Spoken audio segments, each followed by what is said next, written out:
Miss হবে না আপনার পছন্দের টিভি শো। দেখুন জি5 অ্যাপে একদম free.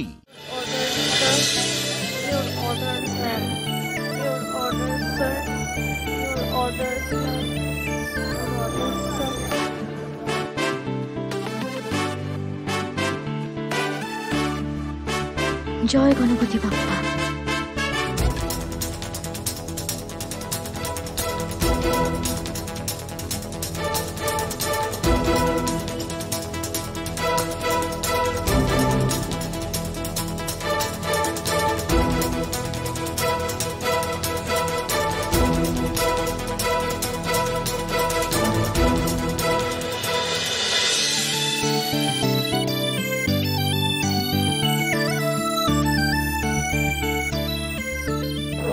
What would you like to order, ma'am? Is there anything would you like to recommend? এটা কি প্রশ্ন রে বাবা?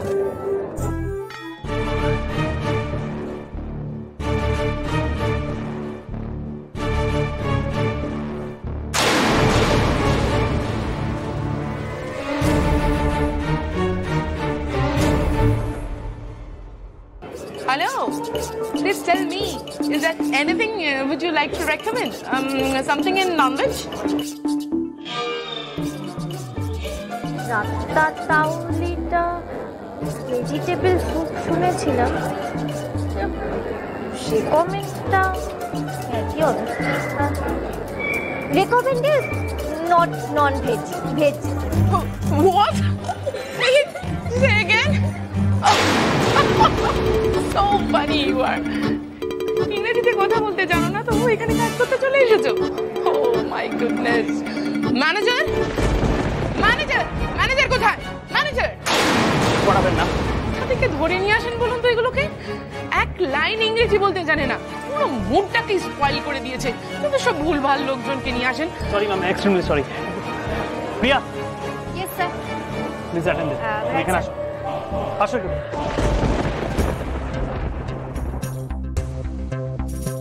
মিথ্যাবাদী মেয়ে, কেন বলেছো তুমি ইংরেজি বলতে পারো? কেন? সরি স্যার, আমাকে ক্ষমা করে দেবেন। আমার না কাজটা সত্যি খুব দরকার। আমি অনেক ইংরেজি শিখে নেব।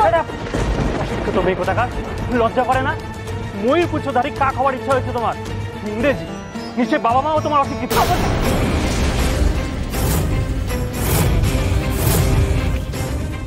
খবরদার আমার বাবা মার সম্পর্কে একটাও বাজে কথা বলতে থাকুন। তোরটা যখন আমি করেছি আপনি আমাকে বলুন। মুখে মুখে কথা বলছি, তোমাকে চাকরি থেকে তাড়িয়ে দেবো। আরে আপনি কি আমাকে তাড়াবেন? তার আগে আমি এই চাকরিটা ছেড়ে দিচ্ছি। একদিন এই শপিং মলের সামনে আমি আমার খাবারের দোকান খুলব। সেদিন এই সব ভিড় আমার দোকানের হবে। এটা ডায়মন্ড মন্ডলের চ্যালেঞ্জ।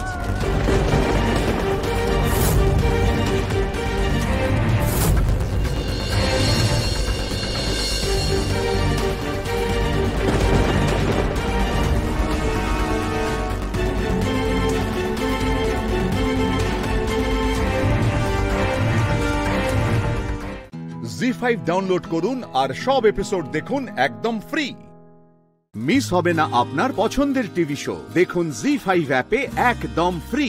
আমার স্বপ্নের দোকান কাল বাস্তবের মাটিতে ফ্ল্যাট করবে। বলছিস কি রে ডায়মন্ড? হ্যাঁ, তুই যে বললি ওই কোন একটা শপিং মলে খাবারের দোকানে চাকরি পেয়েছিস, তাহলে সেটার কি হবে? সে তো চাকরিতে প্রথম দিনই লাইন খেয়েছে দিদিমণি। একেবারে গেট আউট। ডারকাত হয়ে ময়ূরের পেখম লাগিয়ে কাজ করতে গেলে যা হয়, ইংরেজির বৃষ্টিতে নকল পেখম ভিজে খসে পড়ে গেছে। কি বলছিস কি দাদা? চাকরিটা চলে গেছে? হ্যাঁ সত্যি? আরে সত্যি না তো কি। আরে আমাদের পাড়ার চাদুদা আছে না, ও তো ওই শপিং মলে সুইপারের কাজ করে। ওই বললো তোর বোন ইংরেজি বলতে গিয়ে ধরিয়েছে, তারপর ঘেটি ধরে দূর করে তাড়িয়ে দিয়েছে। ও, এবার বুঝলাম। চাকরির ওখানে খেদানি খেয়েছিস বলে তাই মলের বাইরে খাবারের ঠেলা দিবি, তাই তো?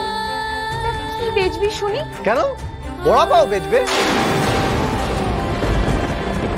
আরো অনেক খবরই আমি পেয়েছি। আমরা যখন রাত্রিবেলা ঘুমিয়ে পড়ি তখন ও ওই পঞ্চুর ভ্যান নিয়ে আর ওই কোয়েলকে সঙ্গে নিয়ে গিয়ে নিউ টাউনের মোড়ে কল সেন্টারের বাইরে বড়া পাও বিক্রি করে। আই ডায়মন্ড, কত রোজগার হয় রে? ভালোই রোজগার হয়, ভালোই। কি করিস টাকাগুলো দিয়ে? পুড়িয়ে দিস? আর যদি কোনো বিপদ আপদ হয়ে যেত তখন কি করতাম আমরা? কিছুই তো জানতাম না। না না, আমি বলছি টাকাগুলো দিয়ে কি করিস কি তুই? টাকাগুলো সংসারের কাজেই লাগে।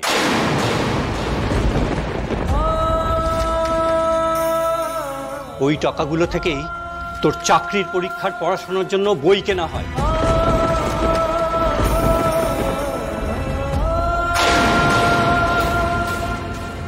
তোদের ছোট ভাইয়ের টিউশন ফিজের টাকাও দেওয়া হয় ওই থেকেই। এসব আপনি কি বলছেন বাবা? ডায়মন্ড টাকাগুলো দিয়ে? হ্যাঁ, ওই টাকাগুলো আমার পকেটেই যায়। মা, এই যে রোজ রোজ আমি বলি না যে আমার পকেটে টাকা হঠাৎ করে কোত্থেকে এলো, আমি বোধহয় আজকাল ভুলেই যাই। আচ্ছা সত্যি করে বলো তো বৌমা, অভাবের সংসারে টাকা রেখে কি কেউ ভুলে যায়? না বৌমা, আমি জানি যেই টাকাগুলো আমার ছোট মেয়ে ডায়মন্ড চুপি চুপি আমার পকেটে রেখে দেয়।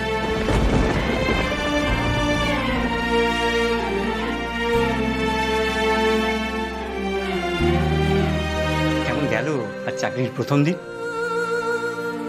আমি চাকরিটা ছেড়ে দিয়েছি বাবা।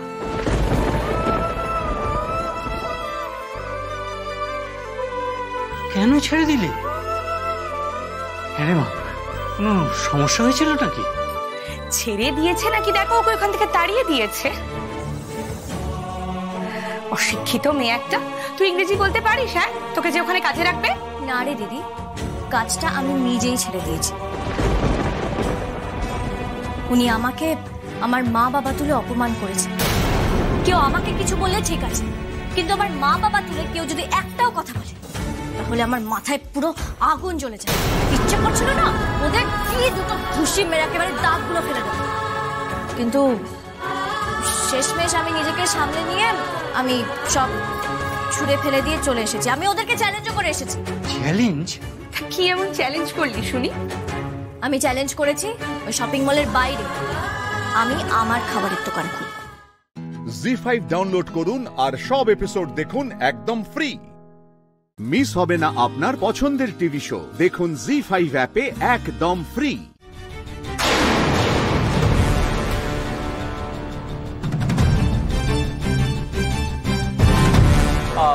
এক্সকিউজ মি, আপনার কাছে লাইটার হবে?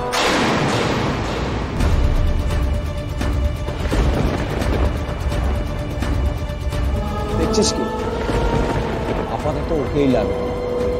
5 সেকেন্ড দিলাম। 4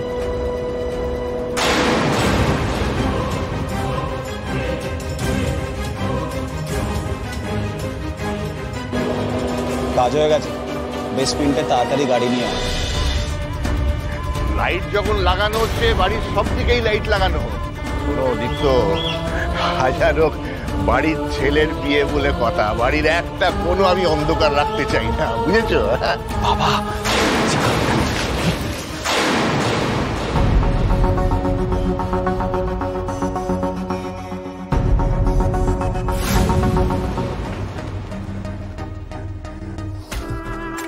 কি বাছাধন, কষ্ট হচ্ছে বুঝি? আর একটু কষ্ট পেয়ে না, আর একটু কষ্ট পেয়ে না। আজ বাড়িতে মেজদার বিয়ে।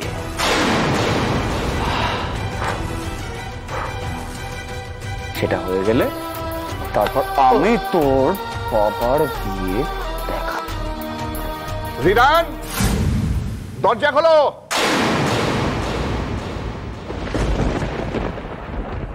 এই রিদান, রিদান দরজা খোলো। হ্যাঁ গো, তোমার ছেলে আবার ব্যাংক ডাকাতি টাকাতি শুরু করে দেয়নি তো? হয়তো লুটের মাল নিয়ে এসেছে, এবার ওটার উপরই ব্লগিং শুরু করে দিল। তুমি একটু থামবে? না না, হতে পারে, বিশ্বাস। যা মনে হয় তাই বলো না। আমার রিদানের নামে তুই সরো, আমি দেখছি। আই রিদান, রিদান বাবা দরজাটা খুলতো, দেখ তোর বাবাকে আমার চিৎকার চেঁচামেচি করছে। কি করছিস তুই?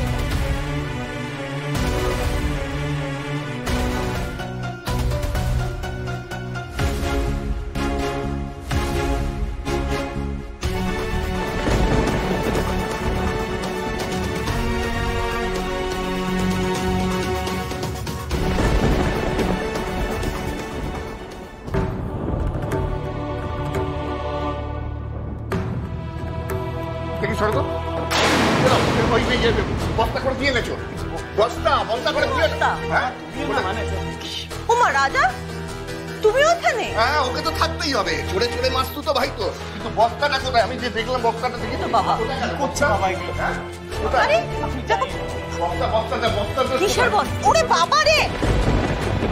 হ্যাঁ কোথায় ঢুকিয়েছো বলো? আরে কি করছো? দাঁড়াও, বস্তা আমি নিজে দেখ এই কোথায়? কি করছে? কোথায় গেল? আরে বাবা বস্তাটা আমি নিজের চোখে দেখেছি, কোথায়? হ্যাঁ কোথাও তো নেই। আলমারি? না বাবা, না না না না না না, আলমারিতে হাত দেবে না। আলমারিতে আমার ফুড ব্লগিং এর জিনিসপত্র আছে, তুমি এরকম মা বোঝাও না বাবা। আরে কেন কি হচ্ছে? আরে এই দেখো ফুড ব্লগিং এর জিনিস আমাকে দেখালে অসুবিধাটা কোথায়? আমি বুঝতে পারছি অসুবিধাটা কোথায়। অসুবিধা আছে, বোঝাও না বাবা। আরে বোঝানোর কোনো ব্যাপার নেই। এই সত্যি করে বলো, কোনো নিষিদ্ধ জিনিস ওখানে রাখুনি তো? একটু লাশটা লুকিয়ে রেখেছো? জি5 ডাউনলোড করুন আর সব এপিসোড দেখুন একদম ফ্রি। পুরো এপিসোড দেখতে জি5 অ্যাপ এখনই ডাউনলোড করুন। নমস্কার দিদি, আমি একজন WBCS এক্সিকিউটিভ অফিসার। আমি ডেপুটি ম্যাজিস্ট্রেট এবং ডেপুটি কালেক্টর পদে বর্তমানে বীরভূম জেলার বোলপুর মহকুমাতে কর্মরতা। আচ্ছা, আমার বাড়ি দক্ষিণ 24 পরগনায়। আমি চাকরি সূত্রে বীরভূমের হয়ে গেছি এখন। বাহ, তো বীরভূমকে রিপ্রেজেন্ট করতে আজকে দিদি আপনার কাছে এসেছি। বীরভূমের দাপুটে দিদি নির্মিতা সাহা আমারই মঞ্চে। এত অল্প বয়সে তুমি এত বড় অ্যাচিভমেন্ট তোমার। আসলে আমি প্রথমবারেই পরীক্ষা দিয়েছিলাম, যখন একটু মন দিয়েই পড়াশোনা করে দিয়েছিলাম যাতে একেবারেই হয়ে যায়। তো আমি সেটা ভগবানের আশীর্বাদে, মা বাবার আশীর্বাদে আমি সেটা পেরেছি। প্রথমবারেই আমি WBCS A গ্রুপ ক্র্যাক করি এবং আমার যেটা কাঙ্ক্ষিত পদ ছিল সেই পদে আসীন হতে পেরেছি। প্রশাসনিক দায়িত্ব মানে তো অনেক কাজ। আমাদের যেখানে বাড়ি হয়, হোম ডিস্ট্রিক্ট হয়, আমরা কখনোই সেই জেলায় পোস্টিং পেতে পারি না, যেটা একটা খুব মনে হয় যে কষ্টকর ব্যাপার বা কিছু। সেই জিনিসটাকে যদি আমরা জয় করতে পারি এবং যে জেলাতে থাকছি সেই জেলাকে ভালোবেসে, সেই জেলাকে নিজের ভেবে যদি কাজ করতে পারি, এই চাকরিটার পেছনে যে অনুপ্রেরণা সেটাই তাই। এই চাকরির মাধ্যমে আমরা অনেকটা তৃণমূল স্তর থেকে একেবারে উপর পর্যন্ত সবটা আমরা প্রত্যেকটা স্টেজে কাজ করতে পারি। প্রথমে আমি প্রবেশন আমার ছিল অ্যাজ এ ট্রেনি অফিসার, আমি বাঁকুড়া জেলাতে ছিলাম। তারপর আমি ভিডিওশিপ করেছি এবং পুরুলিয়া জেলার ঝালদা ওয়ানে ভিডিওশিপ করেছি, ওটা জঙ্গলমহল ছিল। 1859 সালে সেই ব্লকটি স্থাপিত হয়। আমি সেই ব্লকের প্রথম লেডি অফিসার এবং আমার পরবর্তীতেও আর কেউ লেডি ভিডিও সেখানে যায়নি। তো সেখানে একটা অন্যরকম অভিজ্ঞতা। তো জঙ্গলমহলে দুটো নির্বাচন করেছি। এর পরবর্তীতে আমি দক্ষিণ দিনাজপুরে গেছি, বালুরঘাটে ডিস্ট্রিক্ট হেডকোয়ার্টারে পোস্টেড ছিলাম। তো দক্ষিণ দিনাজপুর, আত্রেই নদী, হিলি বর্ডার, সেখানে একটা ভালোবাসার শহর দক্ষিণ দিনাজপুর। এর পরবর্তীতে আমি প্রায় 8 মাস হলো আমি বোলপুর মহকুমা অফিসে পোস্টেড হয়েছি অ্যাজ এ ডেপুটি ম্যাজিস্ট্রেট। যারা খুব ব্রিলিয়ান্ট পড়াশোনা হয়, স্টুডিয়াস হয়, কেরিয়ার নিয়ে ভাবে, যারা WBCS পরীক্ষা দেওয়ার জন্য বছরের পর বছর চেষ্টা করছে, তুমি সেটা একবারে ক্র্যাক করেছো, এটা কি করে পসিবল? যখন আমরা এই পরীক্ষাটার জন্য পড়াশোনা শুরু করি তখন আমাদের টার্গেট করে নেওয়া উচিত যে আমরা কোনটার জন্য পড়বো। এর পরবর্তীতে ভাবতে হবে যে কেন শুধু শুধু আমি 4-5 বছর ধরে পড়বো, আমাকে 1 বছরেই যেতে হবে, পড়তে হবে, শেষ করতে হবে, এই লক্ষ্য নিয়ে চেষ্টা করতে হবে। তারপরে তো আমাদের যেটুকুনি মা সরস্বতীর আশীর্বাদ এবং ভাগ্য সবকিছু মিলিয়ে, তবে ঠিকভাবে এগোতে পারলে এমন কিছু জিনিস নয়, সিম্পলি আর 5টা পরীক্ষার মতোই পড়তে হবে, মনে রাখতে হবে, লিখতে হবে, এর বেশি কিছু নয়। একটা গ্র্যাজুয়েট লেভেল থাকলেই আমরা এই পরীক্ষায় বসতে পারি। আমি নিজে BTech information technology government college থেকে, তো সেটা বড় কথা নয়, একজন যে কোনো গ্র্যাজুয়েট লেভেল যে কেউ পরীক্ষাটা দিতে পারে। কারেন্ট অ্যাফেয়ার্স বিভিন্ন পড়া বা আমাদের মাধ্যমিক অবধি যে সাবজেক্টগুলো আমরা পড়ি সেই বেসিকগুলো যদি একটু স্ট্রং রাখা যায় তাহলে খুব একটা কঠিন এই পরীক্ষাটা নয়, সবাই পেতে পারে। আমি পেতে পেরেছি মানে আর 5 জন অবশ্যই পেতে পারে, শুধু সঠিক পথে এগিয়ে যেতে। কতক্ষণ পড়াশোনা করতে দিনে? বাড়িয়ে বলার কিছু নেই যে আমি খুব কম পড়তাম। আমি খাওয়া, ঘুম আর বাইরে টুকটাক কাজ বাদ দিয়ে যতক্ষণ জেগে থাকতাম পুরোটাই আমি পড়তাম। ভালো থেকো নির্মিতা, খুব ভালো লাগলো কথা বলে, পরিচয় হয়ে। এত দায়িত্বপূর্ণ একটা জায়গায় তুমি রয়েছো, তুমি এত কম বয়সে অ্যাচিভ করেছো। Wish you all the best, আরো জীবনে অনেক বড় হবে। Thank you, thank you. তুমি এসেছো বলে আমরাও খুব খুশি। Thank you. জি5 ডাউনলোড করুন আর সব এপিসোড দেখুন একদম ফ্রি। পুরো এপিসোড দেখতে জি5 অ্যাপ এখনই ডাউনলোড করুন। নমস্কার দিদি, আমি একজন WBCS এক্সিকিউটিভ অফিসার। আমি ডেপুটি ম্যাজিস্ট্রেট এবং ডেপুটি কালেক্টর পদে বর্তমানে বীরভূম জেলার বোলপুর মহকুমাতে কর্মরতা। আচ্ছা, আমার বাড়ি দক্ষিণ 24 পরগনায়। আমি চাকরি সূত্রে বীরভূমের হয়ে গেছি এখন। বাহ, বীরভূমকে রিপ্রেজেন্ট করতে আজকে দিদি আপনার কাছে এসেছি। বীরভূমের দাপুটে দিদি নির্মিতা সাহা আমার এই মঞ্চে। এত অল্প বয়সে তুমি এত বড় অ্যাচিভমেন্ট তোমার। আসলে আমি প্রথমবারেই পরীক্ষা দিয়েছিলাম, যখন একটু মন দিয়েই পড়াশোনা করে দিয়েছিলাম যাতে একেবারেই হয়ে যায়। তো আমি সেটা ভগবানের আশীর্বাদে, মা বাবার আশীর্বাদে আমি সেটা পেরেছি। প্রথমবারেই আমি WBCS A গ্রুপ ক্র্যাক করি এবং আমার যেটা কাঙ্ক্ষিত পদ ছিল সেই পদে আসীন হতে পেরেছি। প্রশাসনিক দায়িত্ব মানে তো অনেক কাজ। আমাদের যেখানে বাড়ি হয়, হোম ডিস্ট্রিক্ট হয়, আমরা কখনোই সেই জেলায় পোস্টিং পেতে পারি না, যেটা একটা খুব মানে মনে হয় যে কষ্টকর ব্যাপার বা কিছু। সেই জিনিসটাকে যদি আমরা জয় করতে পারি এবং যে জেলাতে থাকছি সেই জেলাকে ভালোবেসে, সেই জেলাকে নিজের ভেবে যদি কাজ করতে পারি, এই চাকরিটার পেছনে যে অনুপ্রেরণা সেটাই তাই। এই চাকরির মাধ্যমে আমরা অনেকটা তৃণমূল স্তর থেকে একেবারে উপর পর্যন্ত সবটা আমরা প্রত্যেকটা স্টেজে কাজ করতে পারি। প্রথমে আমি প্রবেশন আমার ছিল অ্যাজ এ ট্রেনি অফিসার, আমি বাঁকুড়া জেলাতে ছিলাম। তারপর আমি ভিডিওশিপ করেছি এবং পুরুলিয়া জেলার ঝালদা ওয়ানে ভিডিওশিপ করেছি, ওটা জঙ্গলমহল ছিল। 1859 সালে সেই ব্লকটি স্থাপিত হয়। আমি সেই ব্লকের প্রথম লেডি অফিসার এবং আমার পরবর্তীতেও আর কেউ লেডি ভিডিও সেখানে যায়নি, তো সেখানে একটা অন্যরকম অভিজ্ঞতা। তো জঙ্গলমহলে 2টো নির্বাচন করেছি। এর পরবর্তীতে আমি দক্ষিণ দিনাজপুরে গেছি, বালুরঘাটে ডিস্ট্রিক্ট হেডকোয়ার্টারে পোস্টেড ছিলাম। তো দক্ষিণ দিনাজপুর, আত্রি নদী, হিলি বর্ডার, সেখানে একটা ভালোবাসার শহর দক্ষিণ দিনাজপুর। এর পরবর্তীতে আমি প্রায় 8 মাস হলো আমি বোলপুর মহকুমা অফিসে পোস্টেড হয়েছি অ্যাজ এ ডেপুটি ম্যাজিস্ট্রেট। যারা খুব ব্রিলিয়ান্ট পড়াশোনা হয়, স্টুডিয়াস হয়, কেরিয়ার নিয়ে ভাবে, যারা WBCS পরীক্ষা দেওয়ার জন্য বছরের পর বছর চেষ্টা করছে, তুমি সেটা একবারে ক্র্যাক করেছো, এটা কি করে পসিবল? যখন আমরা এই পরীক্ষাটার জন্য পড়াশোনা শুরু করি তখন আমাদের টার্গেট করে নেওয়া উচিত যে আমরা কোনটার জন্য পড়বো। এর পরবর্তীতে ভাবতে হবে যে কেন শুধু শুধু আমি 4-5 বছর ধরে পড়বো, আমাকে 1 বছরেই যেতে হবে, পড়তে হবে, শেষ করতে হবে। এই লক্ষ্য নিয়ে চেষ্টা করতে হবে।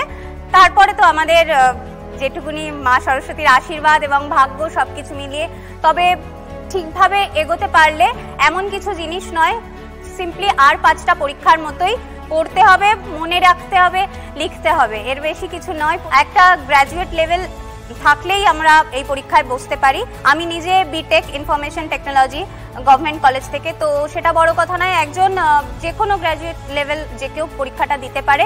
কারেন্ট অ্যাফেয়ার্স বিভিন্ন পড়া বা আমাদের মাধ্যমিক অবধি যে সাবজেক্টগুলো আমরা পড়ি সেই বেসিকগুলো যদি একটু স্ট্রং রাখা যায় তাহলে খুব একটা কঠিন এই পরীক্ষাটা নয়, সবাই পেতে পারে। আমি পেতে পেরেছি মানে আর 5 জন অবশ্যই পেতে পারে, শুধু সঠিক পথে এগিয়ে যেতে হবে। পড়াশোনা করতে দিনে বাড়িয়ে বলার কিছু নেই যে আমি খুব কম পড়তাম। আমি খাওয়া, ঘুম আর বাইরে টুকটাক কাজ বাদ দিয়ে যতক্ষণ জেগে থাকতাম পুরোটাই আমি পড়তাম। ভালো থেকো নির্মিতা, খুব ভালো লাগলো কথা বলে, পরিচয় হয়ে।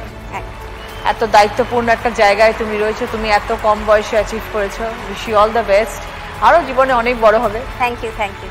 তুমি এসেছো বলে আমরাও খুব খুশি। Thank you. Z5 ডাউনলোড করুন আর সব এপিসোড দেখুন একদম ফ্রি। পুরো এপিসোড দেখতে Z5 অ্যাপ এখনই ডাউনলোড করুন। আমাদের বীরভূম জেলার ওয়েলফেয়ার অফিসার ব্রততী সংশোধনাগারের কি ধরনের কাজ এখানে তোমার? আমার কাজটা একটু স্বতন্ত্র। আমি এমন কিছু মানুষ নিয়ে কাজ করি যারা জীবনের এমন একটি অবস্থায় আমার সাথে তাদের মিট হয় যখন তারা সমাজে ব্রাত্য। এই যে সময়কালটা, এই সময়কালটা যেন ও কোনোরকমভাবে হোপলেস না হয়ে পড়ে, যে মনে করে যে আমার জীবনটা শেষ হয়ে গেল, আমার আর কিছু রইল না, এই পাঁচিলের এপাশেই সব শেষ, এটা যেন না হয়। আমরা ওই পরিবেশটাকে সুন্দর রাখারও চেষ্টা করি এবং ওর জীবনের প্রতি পজিটিভনেসটাও বাড়ানোর চেষ্টা করি এবং ওর সুখ দুঃখের সাথী হয়ে থাকা, ওর শুধুমাত্র ভিতরে যে সমস্যা হচ্ছে সেটা মেটানো নয়, ওর সেই সময় যদি পরিবারও অনেক ক্রাইসিস ওদের তখন হয়, যে মানুষটি ভিতরে থাকে তার বাড়িতেও প্রচুর ক্রাইসিস তৈরি হয়, সেটার প্রথম বন্ধু হিসেবে সে পায় আমাকে, কারণ আমি থাকি একেবারেই ভিতরে। কি ধরনের আর কি কি কাজ আছে? প্রথমত হচ্ছে যে যদি ওর কোনো সমস্যা থাকে, সেটা যদি ওর মানসিক সমস্যা যেমন ভেতরে এলো অথবা আইনগত সমস্যা, সেগুলো দেখার কাজ আমার, এবং এটা বোঝানো যে আজকে আমি যেখানটা এসেছি এটাও আর একটা নতুন বাড়ি তোমার। কারেকশনাল হোম যদি হয় সেটাকে হোমের মতো একটা অ্যাটমসফিয়ার দেওয়া, একটা পরিবেশ তৈরি করা। এটা একটা করতে গেলে কি করতে হয়, আমরা ওদেরকে প্রথমত কয়েদি না বলে আবাসিক বলছি। সেই আবাসিকরা সকাল থেকে ঘুম থেকে উঠে রাত পর্যন্ত বিভিন্ন কাজের মধ্যে যেন থাকে। যারা সশ্রম কারাদণ্ড তাদের তো বিভিন্ন শ্রম দান করা হয়, যেমন কেউ বাগানের পরিচর্যার কাজ করতে পারে, রান্না বান্নার কাজ, এইভাবে সারাদিনটা তার কেটে যাচ্ছে। এর মাঝে মাঝে যদি সে মনে করে যে আমি একটু পড়াশোনা করব, আমি একটু গান করব, সঙ্গীত চর্চা করব, তো ইভেন আমি বলতে পারি বহরমপুরে আমাদের গাড়ি ড্রাইভিংও শেখানো হয়। সবকিছুই করানো হয়। এই কাজ কতদিন হয়ে গেল করছো? 20 বছর ধরে করছি দিদি। কোনো অভিজ্ঞতা মনে পড়ে যেটা তোমার মনে হচ্ছে মানুষটাকে অনেক পরিবর্তন করতে পেরেছো? আমার প্রথম পোস্টিং হয়েছিল পুরুলিয়াতে। তখন সময় 2004, রাজ্যের একমাত্র মহিলা সংশোধনাগার ছিল পুরুলিয়াতে সেই সময়। তো আমি ওখানে প্রথম পোস্টিং আমার ছিল। আমি দুটি মেয়েকে পেয়েছি, একটির বয়স মোটামুটি ওই 20-22, আরেকজনের 32-34 বছর বয়স। ওই 22 বছরের মেয়েটি প্রচন্ড হতাশায় ভুগছিল। ওর ধারণা হয়েছিল জীবনটা এখানে শেষ হয়ে গেল। এইখান থেকে ওকে উত্তরণ করা হলো, ওকে পড়াশোনার দিকে মানে আবার ফেরত আনানো হলো। তো লেখাপড়া করতে গিয়ে ওরা হঠাৎ দুজন আমাকে বলে বসলো, দিদি আমরা মাধ্যমিক পরীক্ষা দেবো। সেই মাধ্যমিকের জন্য চেষ্টা করলাম এবং স্কুলের টিচাররা নিজেরা মানে স্পন্টেনিয়াসলি ওনারা নিজেরা এলেন, এসে ওনারা ক্লাস করাতেন। এবং ওই ক্লাস এমন হতো যে রাত্রিবেলায় যে মেয়েটি নিরক্ষর ছিল সে ওদের ঠেলে ঠেলে ঘুম থেকে তুলতো, ওঠ তোর পরীক্ষা আছে তুই পড়বি না, যেন সে একটা বাড়ি আমাদের ওটা। এবং সসম্মানে উত্তীর্ণ হয়েছিল দুজনে। এটা আমার কাছে খুব বড় অ্যাচিভমেন্ট। আমি জলপাইগুড়ি কেন্দ্রীয় সংশোধনাগারে যখন গিয়েছিলাম 2014 সালে, সেই সময়তে আমার মেয়ে ল্যাব বেবি, একদম কোলের বাচ্চা। আমার মেয়ে মানুষ হয়েছে ওখানকার ফিমেল ওয়ার্ডের আবাসিকা মেয়েদের কাছে, মানে যাদের বন্দিনী বলা হয়। আমার মেয়ে ওখানেই থাকতো, ওদের মা বলে ডাকতো। এবং ওই 2.5-3 বছর আমি যেখানে ছিলাম, ওদের কাছ থেকে আসার সময় ওরা প্রত্যেকে হাউ হাউ করে কাঁদছে যে আমাদের বাচ্চা নিয়ে তুমি কোথায় চলে যাচ্ছ। এইভাবে মানুষ করেছে দিদি। ওরা না থাকলে হয়তো আজকে আমি আমার মেয়েকে নিয়ে দাঁড়াতে পারতাম না। তো ভালো থেকো ব্রততী, তুমি যে কাজের সাথে জড়িত আছো অনেক দায়িত্বপূর্ণ কাজ এবং ভীষণ ভালো কাজ। মানুষ তো ভুল করে, কিন্তু সেখানে যে তোমরা আছো এবং তোমাদের মতো মানুষরা কাউন্সিলিংটা করো, যেটা ভীষণ ইম্পর্টেন্ট তাদের জীবনের ক্ষেত্রে, তাদের ভালো জীবনটা ফিরে পেতে, সেটা সব থেকে ভালো কাজ। আর সেটা করার পরে যে সেলফ স্যাটিসফ্যাকশনটা পাওয়া যায়, এটা পরম পাওয়া একদম। খুব ভালো থেকো ব্রততী, আমার অনেক শুভেচ্ছা রইল তোমার আগামী জীবনের জন্য। জি5 ডাউনলোড করুন আর সব এপিসোড দেখুন একদম ফ্রি। পুরো এপিসোড দেখতে জি5 অ্যাপ এখনই ডাউনলোড করুন।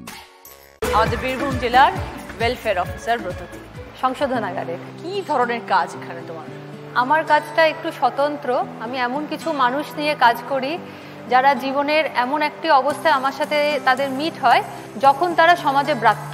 এই যে সময়কালটা, এই সময়কালটা যেন ও কোনোরকমভাবে হোপলেস না হয়ে পড়ে, যে মনে করে যে আমার জীবনটা শেষ হয়ে গেল, আমার আর কিছু রইল না, এই পাঁচিলের এপাশেই সব শেষ, এটা যেন না হয়। আমরা ওই পরিবেশটাকে সুন্দর রাখারও চেষ্টা করি এবং ওর জীবনের প্রতি পজিটিভনেসটাও বাড়ানোর চেষ্টা করি। এবং ওর সুখ দুঃখের সাথী হয়ে থাকা, ওর শুধুমাত্র ভিতরে যে সমস্যা হচ্ছে সেটা মেটানো নয়, ওর সেই সময় যদি পরিবারও অনেক ক্রাইসিস ওদের তখন হয়, যে মানুষটি ভিতরে থাকে তার বাড়িতেও প্রচুর ক্রাইসিস তৈরি হয়, সেটার প্রথম বন্ধু হিসেবে সে পায় আমাকে, কারণ আমি থাকি একেবারেই ভিতরে। কি ধরনের আর কি কি কাজ আছে? প্রথমত হচ্ছে যে যদি ওর কোনো সমস্যা থাকে, সেটা যদি ওর মানসিক সমস্যা যেমন ভেতরে এলো অথবা আইনগত সমস্যা, সেগুলো দেখার কাজ আমার। এবং এটা বোঝানো যে আজকে আমি যেখানটা এসেছি এটাও আর একটা নতুন বাড়ি তোমার। কারেকশনাল হোম যদি হয়, সেটাকে হোমের মতো একটা অ্যাটমসফিয়ার দেওয়া, একটা পরিবেশ তৈরি করা। এটা একটা করতে গেলে কি করতে হয়, আমরা ওদেরকে প্রথমত কয়েদি না বলে আবাসিক বলছি। সেই আবাসিকরা সকাল থেকে ঘুম থেকে উঠে রাত পর্যন্ত বিভিন্ন কাজের মধ্যে যেন থাকে। যারা সশ্রম কারাদণ্ড, তাদের তো বিভিন্ন শ্রম দান করা হয়, যেমন কেউ বাগানের পরিচর্যার কাজ করতে পারে, রান্না বান্নার কাজ, এভাবে সারাদিনটা তার কেটে যাচ্ছে। এর মাঝে মাঝে যদি সে মনে করে যে আমি একটু পড়াশোনা করব, আমি একটু গান করব, সঙ্গীত চর্চা করব, তো ইভেন আমি বলতে পারি বহরমপুরে আমাদের গাড়ি ড্রাইভিংও শেখানো হয়, সবকিছুই করানো হয়। এই কাজ কতদিন হয়ে গেল করছো? 20 বছর ধরে করছি দিদি। কোনো অভিজ্ঞতা মনে পড়ে যেটা তোমার মনে হচ্ছে মানুষটাকে অনেক পরিবর্তন করতে পেরেছো? আমার প্রথম পোস্টিং হয়েছিল পুরুলিয়াতে। তখন সময় 2004, রাজ্যের একমাত্র মহিলা সংশোধনাগার ছিল পুরুলিয়াতে সেই সময়। তো আমি ওখানে প্রথম পোস্টিং আমার ছিল। আমি দুটি মেয়েকে পেয়েছি, একটির বয়স মোটামুটি ওই 20-22, আরেকজনের 32-34 বছর বয়স। ওই 22 বছরের মেয়েটি প্রচন্ড হতাশায় ভুগছিল। ওর ধারণা হয়েছিল জীবনটা এখানে শেষ হয়ে গেল। এইখান থেকে ওকে উত্তরণ করা হলো, ওকে পড়াশোনার দিকে মানে আবার ফেরত আনানো হলো। তো লেখাপড়া করতে গিয়ে ওরা হঠাৎ দুজন আমাকে বলে বসলো, দিদি আমরা মাধ্যমিক পরীক্ষা দেবো। সেই মাধ্যমিকের জন্য চেষ্টা করলাম এবং স্কুলের টিচাররা নিজেরা মানে স্পন্টেনিয়াসলি ওনারা নিজেরা এলেন, এসে ওনারা ক্লাস করাতেন। এবং ওই ক্লাস এমন হতো যে রাত্রিবেলায় যে মেয়েটি নিরক্ষর ছিল সে ওদের ঠেলে ঠেলে ঘুম থেকে তুলতো, ওঠ তোর পরীক্ষা আছে তুই পড়বি না, যেন সে একটা বাড়ি আমাদের ওটা। এবং সসম্মানে উত্তীর্ণ হয়েছিল দুজনে। এটা আমার কাছে খুব বড় অ্যাচিভমেন্ট। আমি জলপাইগুড়ি কেন্দ্রীয় সংশোধনাগারে যখন গিয়েছিলাম 2014 সালে, সেই সময়তে আমার মেয়ে ল্যাব বেবি, একদম কোলের বাচ্চা। আমার মেয়ে মানুষ হয়েছে ওখানকার ফিমেল ওয়ার্ডের আবাসিকা মেয়েদের কাছে, মানে যাদের বন্দিনী বলা হয়, আমার মেয়ে ওখানেই থাকতো, ওদের মা বলে ডাকতো। এবং ওই 2.5-3 বছর আমি যেখানে ছিলাম, ওদের কাছ থেকে আসার সময় ওরা প্রত্যেকে হাউ হাউ করে কাঁদছে যে আমাদের বাচ্চা নিয়ে তুমি কোথায় চলে যাচ্ছ। এইভাবে মানুষ করেছে দিদি। ওরা না থাকলে হয়তো আজকে আমি আমার মেয়েকে নিয়ে দাঁড়াতে পারতাম না। তো ভালো থেকো ব্রততী, তুমি যে কাজের সাথে জড়িত আছো, অনেক দায়িত্বপূর্ণ কাজ এবং ভীষণ ভালো কাজ। মানুষ তো ভুল করে, কিন্তু সেখানে যে তোমরা আছো এবং তোমাদের মতো মানুষরা কাউন্সিলিংটা করো, যেটা ভীষণ ইম্পর্টেন্ট তাদের জীবনের ক্ষেত্রে, তাদের ভালো জীবনটা ফিরে পেতে, সেটা সব থেকে ভালো কাজ। আর সেটা করার পরে যে সেলফ স্যাটিসফ্যাকশনটা পাওয়া যায়, এটা পরম পাওয়া একদম। খুব ভালো থেকো ব্রততী, আমার অনেক শুভেচ্ছা রইল আমার আগামী জীবনের জন্য। জি5 ডাউনলোড করুন আর সব এপিসোড দেখুন একদম ফ্রি। মিস হবে না আপনার পছন্দের টিভি শো, দেখুন জি5 অ্যাপে একদম ফ্রি। বিশেষ কিছু দেখেছিলেন? একটু মনে করার চেষ্টা করুন না। আপনি তো করিডোরেই ছিলেন। কাউকে যদি কাকুলি দেবীর ঘরে যেতে হয়, তাকে তো ওই করিডোরটা পেরিয়েই যেতে হবে, যে ঘরে আমার থাকার কথা ছিল। সৌদব, প্লিজ প্লিজ একবার ভাবুন না। বিশেষ কিছু চোখে পড়েনি? একবার ভাবুন, কাউকে দেখেছিলেন?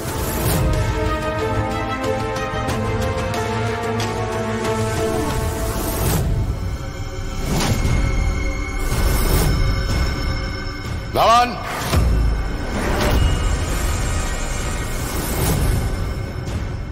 আপনারা কারা? কি নাম আপনাদের? পরিচয়পত্র আছে?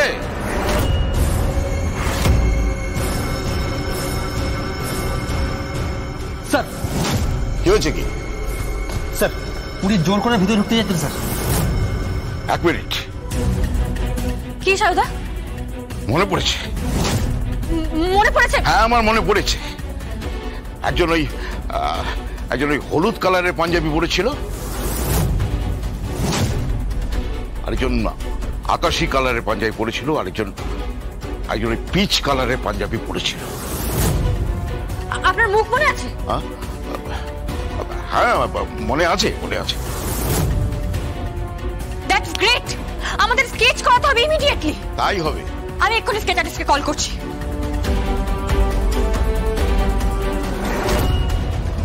আরে বাকশিদা, তুমি ছিলে না পেছনের দিকের গেটের ডিউটিতে? অথচ তুমি বলছো তুমি নাকি কাউকে দেখতেই পাওনি, কিন্তু সেখান দিয়েই কাকুলি দেবীকে কিডন্যাপ করে নিয়ে যাওয়া হয়েছে। তোমার দেখার সম্ভাবনা ছিল, বাট তুমি দেখতে পাওনি। তার কারণ তুমি তখন চা খেতে গেছিলে, রাইট? হ্যাঁ, ঠিক আছে। তুমি এক কাজ করো বাকশিদা, তুমি ডিপার্টমেন্টেই থাকবে, তুমি অফিস থেকে কোথাও যাবে না। তোমাকে দিয়ে আমি একজনকে আইডেন্টিফাই করব, তখন জানতে পারবে।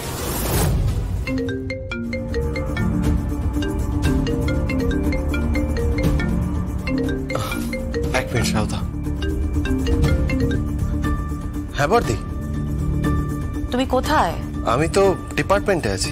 আচ্ছা, তোমরা আসবে না? কোথায় যাব? বাড়ি ফিরবে না তোমরা? বাড়ি ফিরবো? কি আশ্চর্য স্বয়ম্ভু, একটু পরেই তো তুমি আইনের স্বীকৃতি পাবে। তোমাদের সম্পর্কে আজকে শিলমোহর পড়বে যে তুমি রাজনাথ মুখার্জির সন্তান। বর্দি? আরে হ্যাঁ, তোমরা যত তাড়াতাড়ি সম্ভব ওখানে এসো, আমরা তো বেরোচ্ছি এক্ষুনি। বর্দি, আমার ফেরাটা বোধহয় ঠিক হবে না। আসলে উৎসব।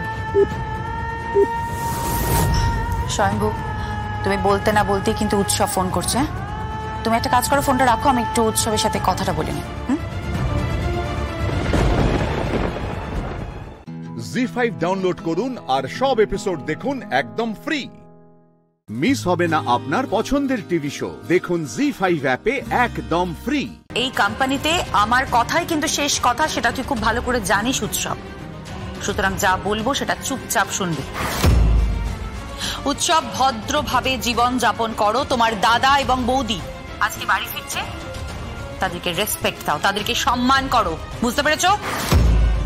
আর সকলে মিলে একসাথে স্বাচ্ছন্দ্যে থাকো। পারবো না, আমি পারবো না। তাহলে তো ভেরি আনফরচুনেট। শুধরে যা উৎসব, এখনো সময় আছে, শুধরে যা, না হলে কিন্তু সারাটা জীবন তোকে পস্তাতে হবে। কথাটা মাথায় রাখিস। দেবদা এই কৌশিকী মুখার্জিকে মানে বর থেকে সরাতে না পারলে সব ঢুডু মানে কিচ্ছু হবে না, জাস্ট কিচ্ছু হবে না। ওই স্বয়ম্ভু আর জগদ্ধাত্রী মাথার উপরে উঠে নাচবে। না না না না না না সেটা তো আমি হতে দেব না দেবদা, সেটা আমি হতে দেব না। ওই কোম্পানির যদি কেউ মালিক হয় সেটা হব আমি, শুধুমাত্র আমি। আমি হব কিং, আমি হব কিং, আর আমি হব কিং মেকার।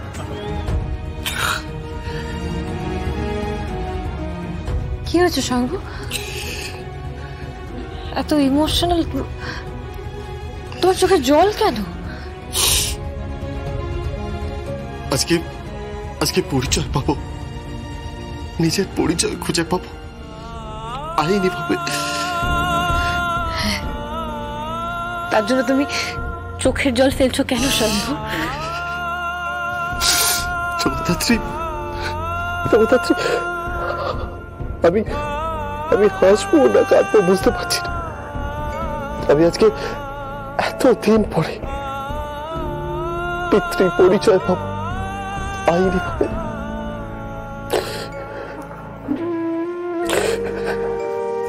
জগদ্ধাত্রী,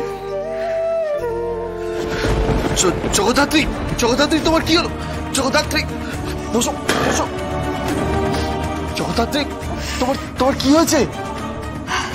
কি হয়েছে তোমার? মাথাটা। কি হয়েছে মাথায় তোমার? যন্ত্রণা হচ্ছে খুব। মাথায় যন্ত্রণা তো এরকম আগেও হয়েছে।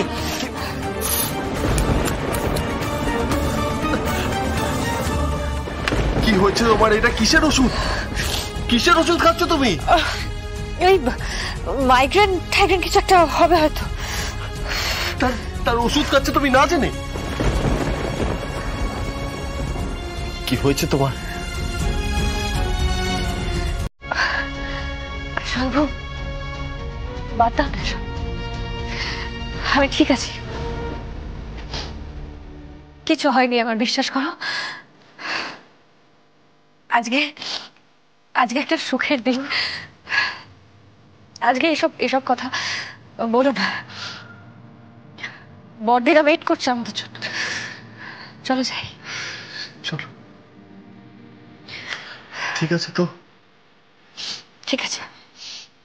জি5 ডাউনলোড করুন আর সব এপিসোড দেখুন একদম ফ্রি। মিস হবে না আপনার পছন্দের টিভি শো, দেখুন জি5 অ্যাপে একদম free. Hello. Hi handsome, I love you, I love you, I love you.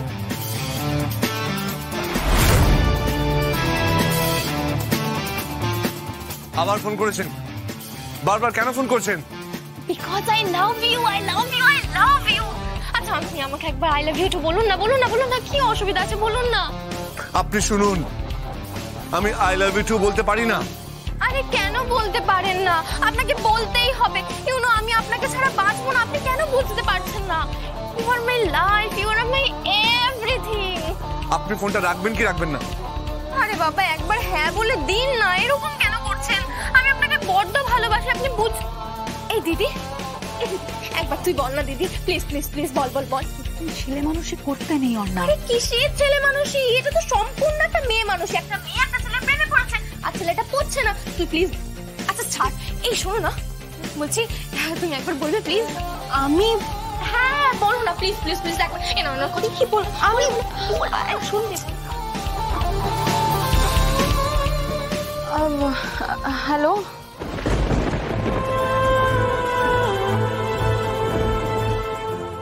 কি বলছেন? আপনি আমায় চেনেন না। আসলে আমি বলতে চাইছি যে অর্ণা খুব ভালো মেয়ে, মানে ও আপনাকে খুব ভালোবাসে, আপনাকে ছাড়া বাঁচবে না বলছে। ও ভীষণ সিরিয়াস রিলেশনশিপটা নিয়ে। কোনো রিলেশন হয়নি, কোনো রিলেশন হয়নি। আমি বুঝতে পারছি না কেন এসব কথা বলছেন। আপনি প্লিজ একটু বোঝার চেষ্টা করুন। একটা মেয়ের ভালোবাসা আপনি এভাবে ইগনোর করতে পারেন না, প্লিজ একটু বুঝুন। কণ্ঠস্বরটা খুব চেনা চেনা লাগছে। না আমার বলা হয়ে গেছে। এই হ্যালো, আপনি শুনতে পেয়েছেন তো, বুঝতে পারছেন তো যে আমি আপনাকে কতটা ভালোবাসি? প্লিজ প্লিজ প্লিজ একবার আই লাভ ইউ টু বলুন না প্লিজ। প্লিজ প্লিজ, বললাম না সম্ভব না আমার জীবনে। রেহানদা, আচ্ছা তুমি? কে ফোন করেছে? কেউ না।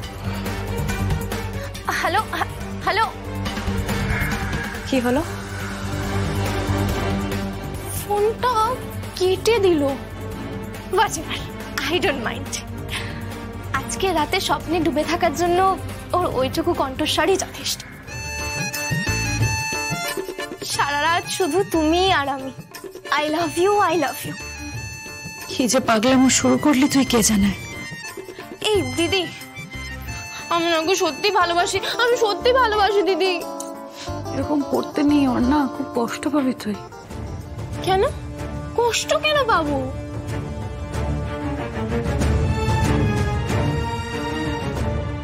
কি করে বোঝাই তোকে আমি, কি করে বোঝাই? হি ইজ ম্যারিড, লোকটা বিবাহিত, কি করে বোঝাই? জি5 ডাউনলোড করুন আর সব এপিসোড দেখুন একদম ফ্রি। মিস হবে না আপনার পছন্দের টিভি শো, দেখুন জি5 অ্যাপে একদম ফ্রি। তুমি না এই পোশাকে বাইরে বেরিও না। কেন? না না, তুমি যদি এই পোশাকে বাইরে বেরো তাহলে তো সবাই তোমাকে চিনে ফেলবে। মানে যারা তোমাকে মারতে চেয়েছিল তারা তারা কিন্তু এই বাড়ির ওপর নজর দিয়ে রেখেছে। আপনি কাদের কথা বলছেন? তুমি বুঝতে পারছো না? রুদ্রাণী চ্যাটার্জি, গায়ত্রী রয়। একটা কথা বলবে আমাকে, এই মানুষগুলোর সঙ্গে তোমার কিসের সম্পর্ক? মানে এই মানুষগুলো তোমার জীবনের সঙ্গে কিভাবে জড়িয়ে রয়েছে, কিভাবে এদের সঙ্গে তোমার? প্লিজ এখন এসব কথা থাক না, আমার দেরি হয়ে যাচ্ছে, আমি বেরোই। হ্যাঁ কিন্তু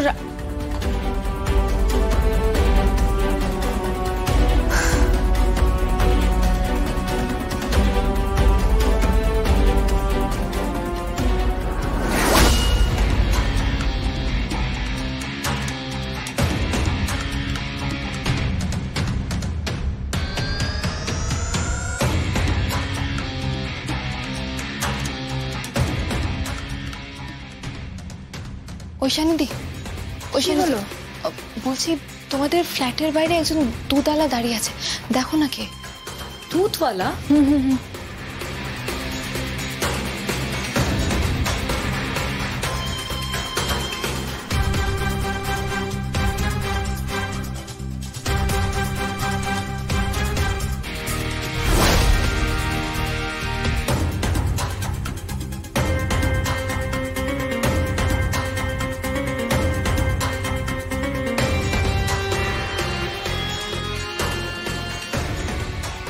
ওই লোকটা কোনো দুধওয়ালা নয়, ওকে কোনোদিনও আমি আমার বাড়ির বাইরে দেখিনি।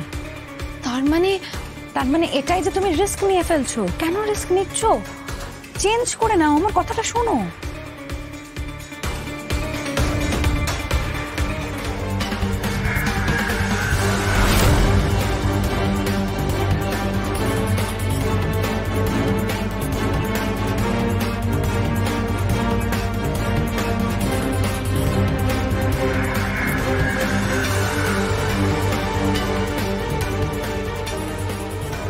দেখুন রাজেশ্বর বাবু। হ্যালো হ্যালো, হ্যাঁ এক্ষুনি একজন নার্স বেরোলো। ও ঠিক আছে, তুমি কি করে বুঝলে যে নার্স? নার্সের পোশাক পরা। নার্সের পোশাক পরে সাধারণত নার্সরা তো বাইরে আসেন না। আগে ইডিয়েট, নার্সের পোশাক পরে সাধারণত নার্সরা বাইরে আসেন না, ওরা চেঞ্জ করে বাইরে আসে। না মানে হাতে কি ছিল? হাতে ওই একটা, মানে ওই যারা ওষুধ বিক্রি করে, মানে মেডিকেল রিপ্রেজেন্টেটিভ যারা। হ্যাঁ, ও সেরকম একটা ব্যাগ। ননসেন্স একটা, নির্বোধ একটা। যাও যাও, ওর পেছনে যাও, ওকে ফলো করো এখনই। হ্যাঁ যাচ্ছি।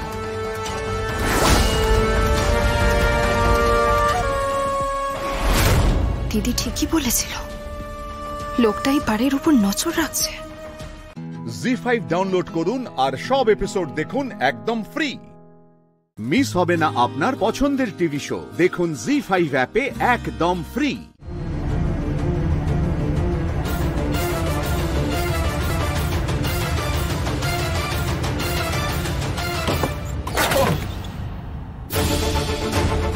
চোখ বন্ধ করে চালান নাকি গাড়ি চালান বলে আমাদের দেখেন না।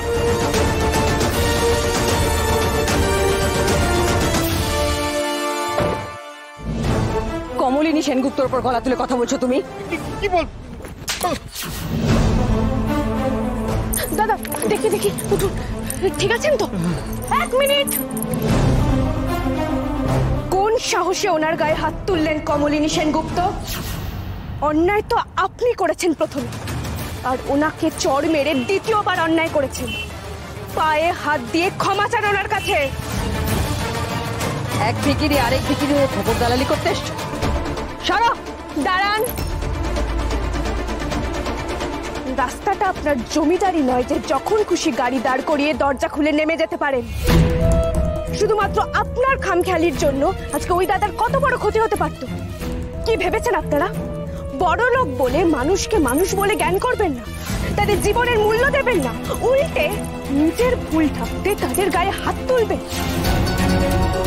আজকে যদি উনি ক্ষমা না চেয়ে চলে যান, আমরা যদি ওনাকে যেতে দিই, তাহলে সারা জীবন গরিবের গালে চড় আর পেটে লাথি মারবে এই বড় লোকরা। সারাদিন হাড় ভাঙা পরিশ্রম করে তো দুটো ভাত জুটিয়ে নেব, কিন্তু এনাদের কাছ থেকে সম্মান আদায় করতে পারবো না। ঠিক বলেছো, এদের ছেড়ে দেওয়া ঠিক হবে না। ঠিক বলেছে, একদম ছাড়া ঠিক হবে না।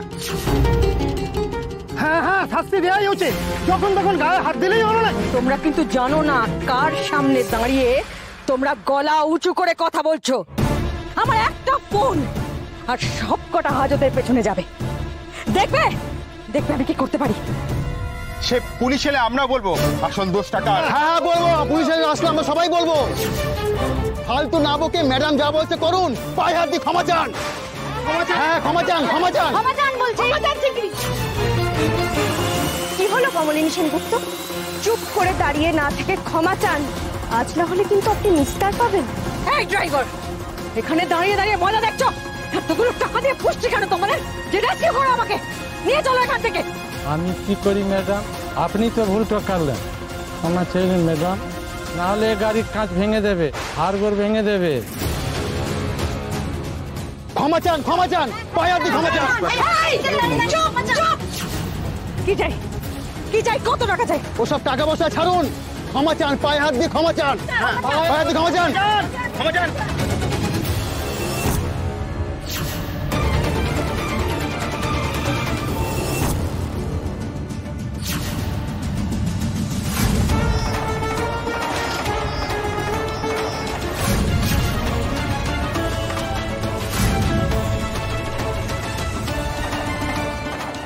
আমি দেখে নেব তোমাকে আমি।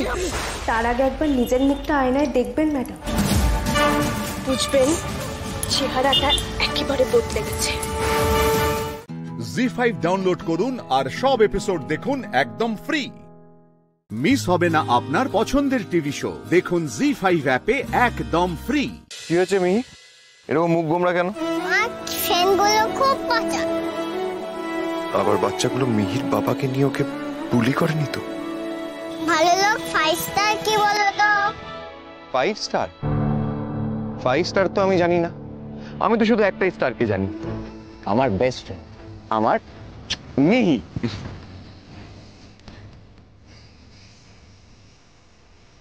উফ বাবা, আমি 5 স্টার রেস্টুরেন্টের কথা বলছি। ও 5 স্টার রেস্টুরেন্ট মানে সেই বড় বড় রেস্টুরেন্ট যেখানে নানান রকম খাবার পাওয়া যায়। আমার বন্ধুরা সবাই ওখানে গেছে, কিন্তু আমি তো কখনো যাইনি।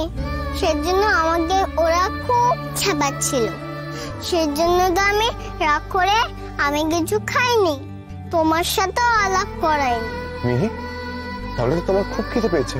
পেয়েছি তো। অ্যাকচুয়ালি আমারও কিন্তু খুব খিদে পেয়েছে, চলো আজ আমরা একসাথে লাঞ্চ করি। মাম্মাকেও দেখে। অফকোর্স, মাম্মামকে ছাড়া হবে নাকি? জানি তো, তোমার মামার সাথে খুব ফ্রেন্ডশিপ হয়েছে। কাল রাতেও তো মিশনে গেছিলেন না? আচ্ছা মিহি, বলো তো এবার আমরা কোথায় খেতে যাবো? 5 স্টার। 5 স্টার? ওকে ডান।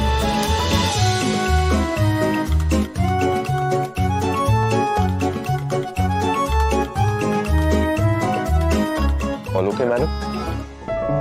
স্যার আমি মেনু কার্ডটা এখানে রাখি। আচ্ছা, থ্যাংক ইউ সো মাচ।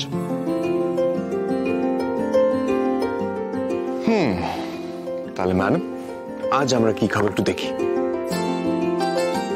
বলুন ম্যাডাম আপনি কি কি খাবেন, আর আমি এক্ষুনি আপনার মামামকে ডাকছি, আপনি ততক্ষণ দেখুন কি অর্ডার করুন।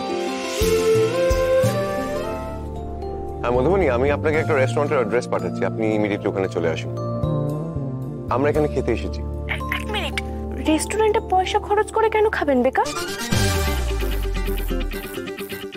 মিনি পার্টিতে কিছু খাইনি, ওর মনটা খারাপ, তাই আমি ওকে এখানে নিয়ে এসেছি। আর আমাদের খিদে পেয়েছে তাই এখানে খাচ্ছে, আপনি তাড়াতাড়ি চলে আসেন এখানে।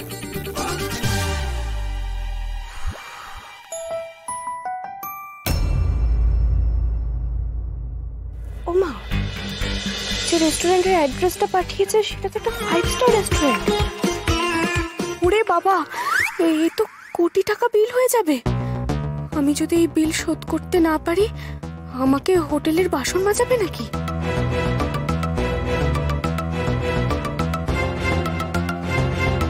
কি ব্যাপার মধুবনী, এসিতে ঘামছেন কেন? কি খাবেন বলুন? না না, আমি কিছু খাবো না।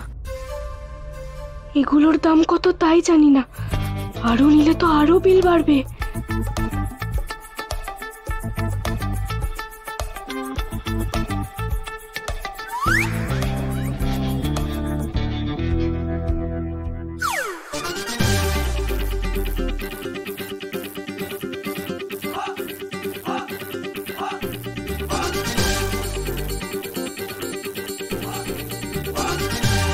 এই দামে তো আমাদের মাসকাবারি বাজার হয়ে যায়।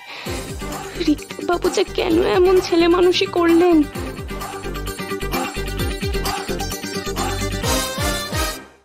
জি5 ডাউনলোড করুন আর সব এপিসোড দেখুন একদম ফ্রি। মিস হবে না আপনার পছন্দের টিভি শো, দেখুন জি5 অ্যাপে একদম ফ্রি। অহনা আপনাকে খুব ভালোবাসতো। আমি তো বিশ্বাস করতাম যে বাস্তব। খুব যত্ন করতো আমাকে, খুব খেয়াল রাখতো, আমার সব ভালো মন্দের হিসাব রাখতো। একবার জন্মদিনে নিজের হাতে রেঁধে পায়েস এনেছিল আমার জন্য। সে তো আমিও। যাকে তারপর বিয়ের কথা ভাবেননি? ভেবেছিলাম, তাই তো বাড়িতে জানানোর প্রয়োজন বোধ করেছিলাম। আমাদের এই সম্পর্কের কথাটা আমি প্রথম কিঞ্জলকে জানাই, কিন্তু কিঞ্জল দেখ, যে নিজের প্রফেশনাল লাইফে সিরিয়াস নয় সে তো পার্সোনাল লাইফেও সিরিয়াস হবে না। নিজের মনকে যদি না ভালো করে চিনতে পারে তাহলে তুই তো খুব কষ্ট পাবি। দেখ দাদাভাই, আমি না অহনাকে তোর পাশে না কোথাও দেখতে পারছি না। I am not so confident with Ahana. আপনি কি ভাবলেন? অহনার সঙ্গেই বাকি জীবনটা ভাগ করে দেবো। কি হয়েছে, একটা মেয়ের জীবনে ফোকাস নেই তো? ওর জীবনে ফোকাস আমি এনে দেবো, আর আমার এই অগোছালো জীবনটা গুছিয়ে দেবে। তাহলে বিয়েটা হলো না কেন স্যার? ওই বাড়িতে বিয়ের কথা বলতে গিয়ে তো বিপদটা হলো। আমি আজই কথা দিয়েছি, 1 মাসের মধ্যে তোদের বিয়ে। দেখো, রাজকন্যাকে পেয়ে মাকে আবার যেন ভুলে না যাও। মামনি, বিয়েটা আমি করতে পারবো না।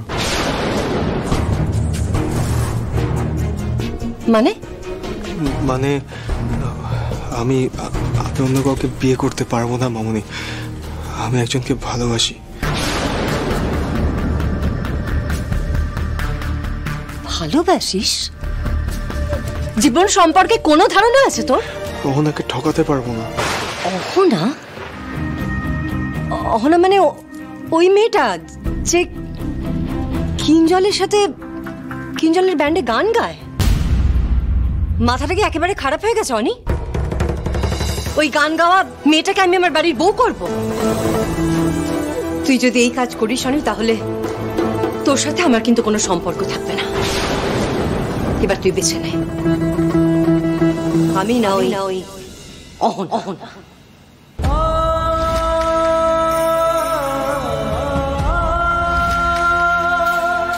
মামনি, আমি অহনাকে ঠকাতে পারবো না, আমি অহনার হাত ছাড়তে পারবো না মামনি। অনি, তুই আমাকে ফেলে ওই মেয়েটাকে বেছে নিলি? যদিও এটাই তো হওয়ার কথা, তুই তো এটাই করবি। তুই যে আমার নিজের ছেলে নোস।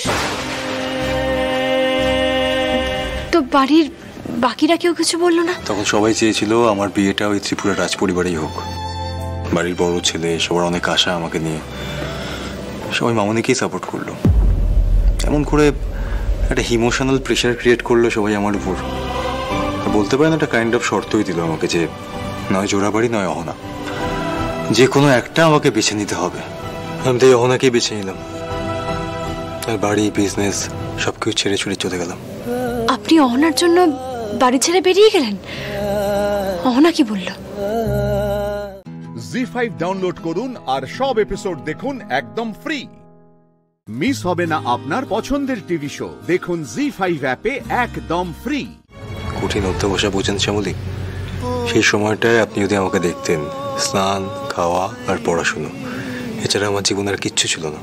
কারোর সঙ্গে দেখা করতাম না, কথা বলতাম না, কোনো বন্ধু বান্ধব নেই। ইনফ্যাক্ট যদি ডিস্ট্রাকশন হয়ে যায়, তাই আমি অহনার সঙ্গে কোনো সম্পর্ক রাখিনি। সেই সময় সম্পর্ক রাখিনি ইন দ্য সেন্স আমি ওর সঙ্গেও দেখা সাক্ষাৎ করতাম না, কোনো যোগাযোগ রাখতাম না।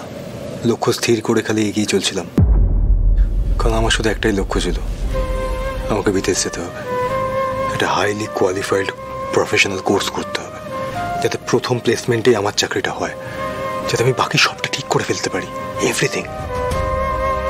আমি চেয়েছিলাম এই সমস্ত কিছুর পরে আমি আর একটা এমন চাকরি পাই যাতে আমার স্যালারিটা যেন সব ঠিকঠাক করে দেয়। আমার স্যালারির সেই অঙ্কটা খুব ইম্পর্টেন্ট হয়ে পড়েছিল। ফলস্বরূপ আমি যেটা চেয়েছিলাম সেটা হলো। আমি তারপরেই নিউ ইয়র্কে একটা বড় ইউনিভার্সিটিতে চান্স পেলাম, এবং সেখান থেকে শ্যামলী, সেদিন আমার খুব আনন্দ হয়েছিল যে আমি জানি এরপরে সবটা ঠিক হয়ে যাবে, এরপরে আমার ফার্স্ট প্লেসমেন্ট একটা বড় চাকরি হবে, সমস্ত কিছু ঠিক হয়ে যাবে। আমি এটা জেনে অহনাকে যোগাযোগ করলাম, অহনার সঙ্গে দেখা করতে গেলাম, কিন্তু অহনা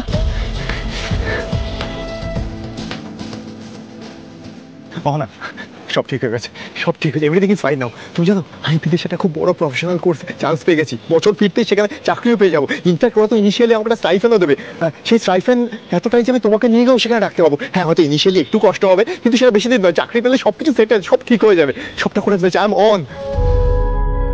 অনেক লেট হয়ে গেছে অনেকে, কাল আমার বিয়ে। কি? তুমি তো বলেছিলে যে তুমি অপেক্ষা করবে আমার জন্য। কোথায় ছিলে তুমি এতদিন? একটা বছর। রিয়েলি সরি, আমাকে ক্ষমা করো তুমি।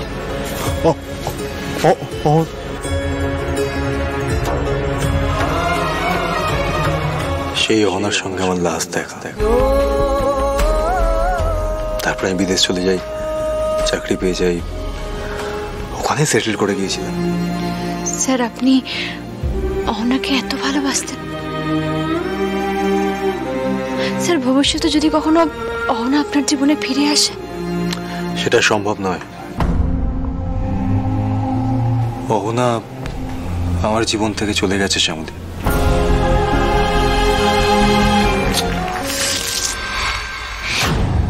You idiot!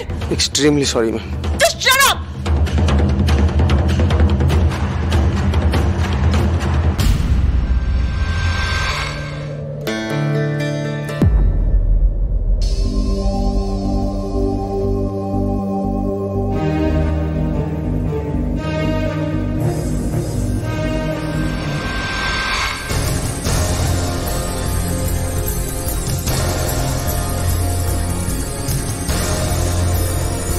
Excuse me. Is this yours?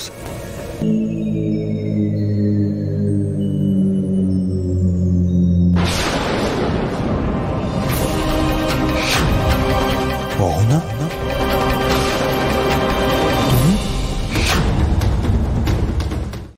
ZEE5 download করুন আর সব এপিসোড দেখুন একদম ফ্রি। মিস হবে না আপনার পছন্দের টিভি শো, দেখুন জি5 অ্যাপে একদম ফ্রি। প্রতিটা কাজের জন্য ওকে 1000 বার জবাবদিহি করতে হয়েছে, আর এটা আমি খুব ভালো করে জানি। তুমি কখনো আন্দাজ করতে পেরেছো ওই মুহূর্তে, ওই পরিস্থিতিতে ওর কিরকম মানসিক অবস্থা ছিল? কখনো ভেবে দেখেছো যে কেন ওই কাজটা করতে বাধ্য হয়েছিল?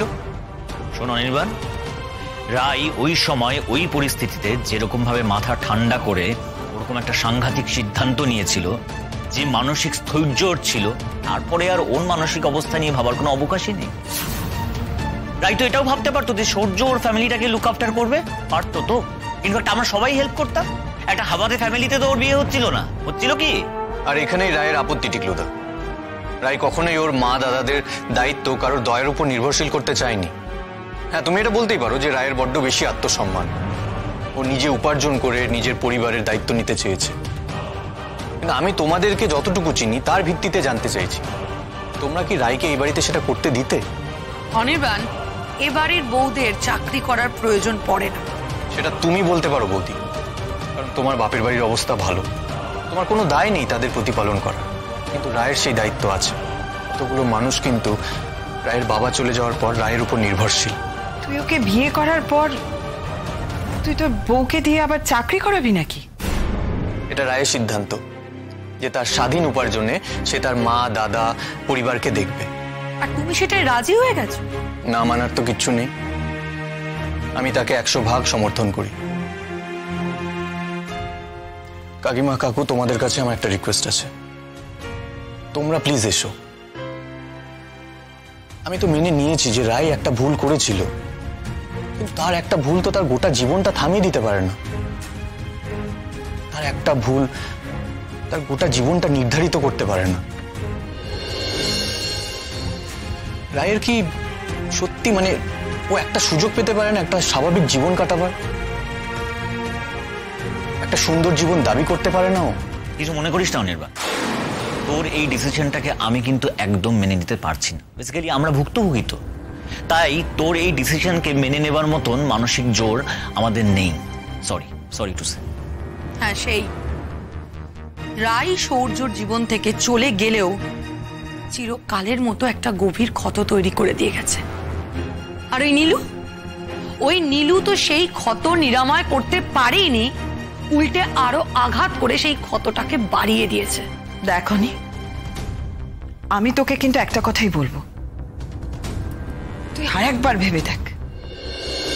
জীবনটা তো তোর, আর বিয়েটা হলো সারা জীবনের ব্যাপার।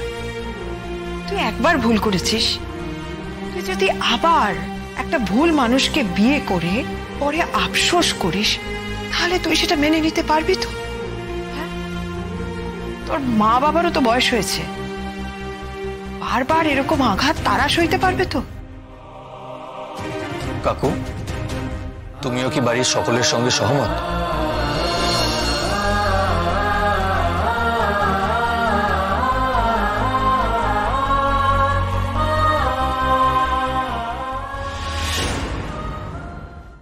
জি5 ডাউনলোড করুন আর সব এপিসোড দেখুন একদম ফ্রি। মিস হবে না আপনার পছন্দের টিভি শো, দেখুন জি5 অ্যাপে একদম ফ্রি। তুমি যতটুকু জানো বা তুমি যা দেখেছো সেটাই সব নয় অনির্বাণ, সেটাই যথেষ্ট নয়। বিয়েটা আমি দিয়েছি নীলুর, কিন্তু ওটা যেরকম একটা ডিজাস্টার হয়ে যাবে আমি সত্যি বুঝতে পারিনি, বিশ্বাস করো। মাও ভয় পাচ্ছে, আমি বুঝতে পারছি। যদি সত্যি আমার কারণে সূর্যর ফ্যামিলি নীলুর উপর আরো রেগে যায়, কি হবে তখন? সারা জীবন কি আমার মনটা বাড়িতেই কাটাবে নাকি? অনির্বাণ, আমরা কি তাড়াহুড়ো করে ফেলছি? আমারও খুব ভয় হচ্ছে, জানো তো। সূর্যর ফ্যামিলি সত্যি যদি এই খবরটা পায়, তাহলে ওরা আরো বেশি রেগে যাবে। এতদিন তো ওরা ডিভোর্সের নোটিশ পাঠায়নি, এবার হয়তো সেটা। এক মিনিট রাই, প্লিজ। কেন এতটা নেগেটিভ ভাবছো তুমি? সেসব কিচ্ছু হবে না। কি করে বুঝলে কিছু হবে না? একদিকে আমার এক বোনের সংসার ভেঙে যাচ্ছে, আর সেই সময় আমি বিয়ে করতে চলেছি। আমি যে নিজের কাছে নিজেই ছোট হয়ে যাব অনির্বাণ। রাই, আমি সূর্যদের বাড়িতে গিয়ে সব জানিয়ে এসেছি। সবার উপস্থিতিতে আমাদের দুজনের বিয়ের সিদ্ধান্তটা ওদের সবাইকে বলে এসেছি। মানে তারপর ওরা কি বললো? সূর্য কি বললো? রাই, আমি ওদের সবাইকে রিকোয়েস্ট করেছি আমাদের বিয়েতে উপস্থিত থাকতে। অন্য কোনো দিন তোর বাড়িতে গিয়ে তোদের দুজনকে আশীর্বাদ করে আসবো।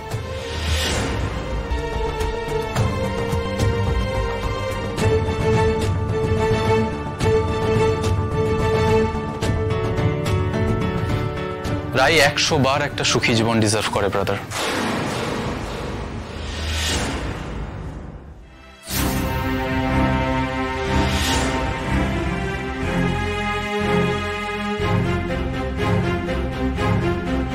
আমি তোর সঙ্গে সহমত। সূর্য, তুমি কি বলছোটা কি ভেবে বলছো তো? এই বিয়ে তুমি মেনে নিচ্ছ?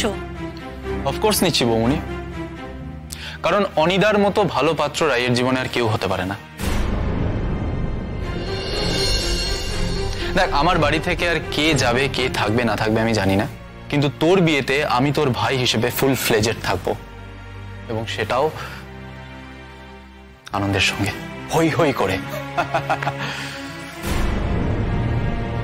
অনিদা, তুই বিশ্বাস কর, আমি সত্যি ভীষণ খুশি।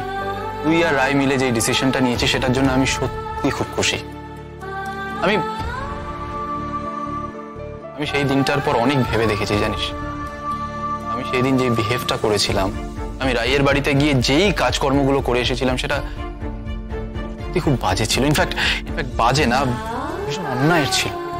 আর আজ সেই দিনটা থেকে এতগুলো দিন পেরিয়ে এই মুহূর্তে দাঁড়িয়ে আমি বুঝতে পারছি যে বিহেভটা কতটা ইললজিক্যাল ছিল। Anyway, really very happy for you. I also. আচ্ছা, তুই রায়কে প্লিজ আমার অভিনন্দনটা জানাস, কেমন?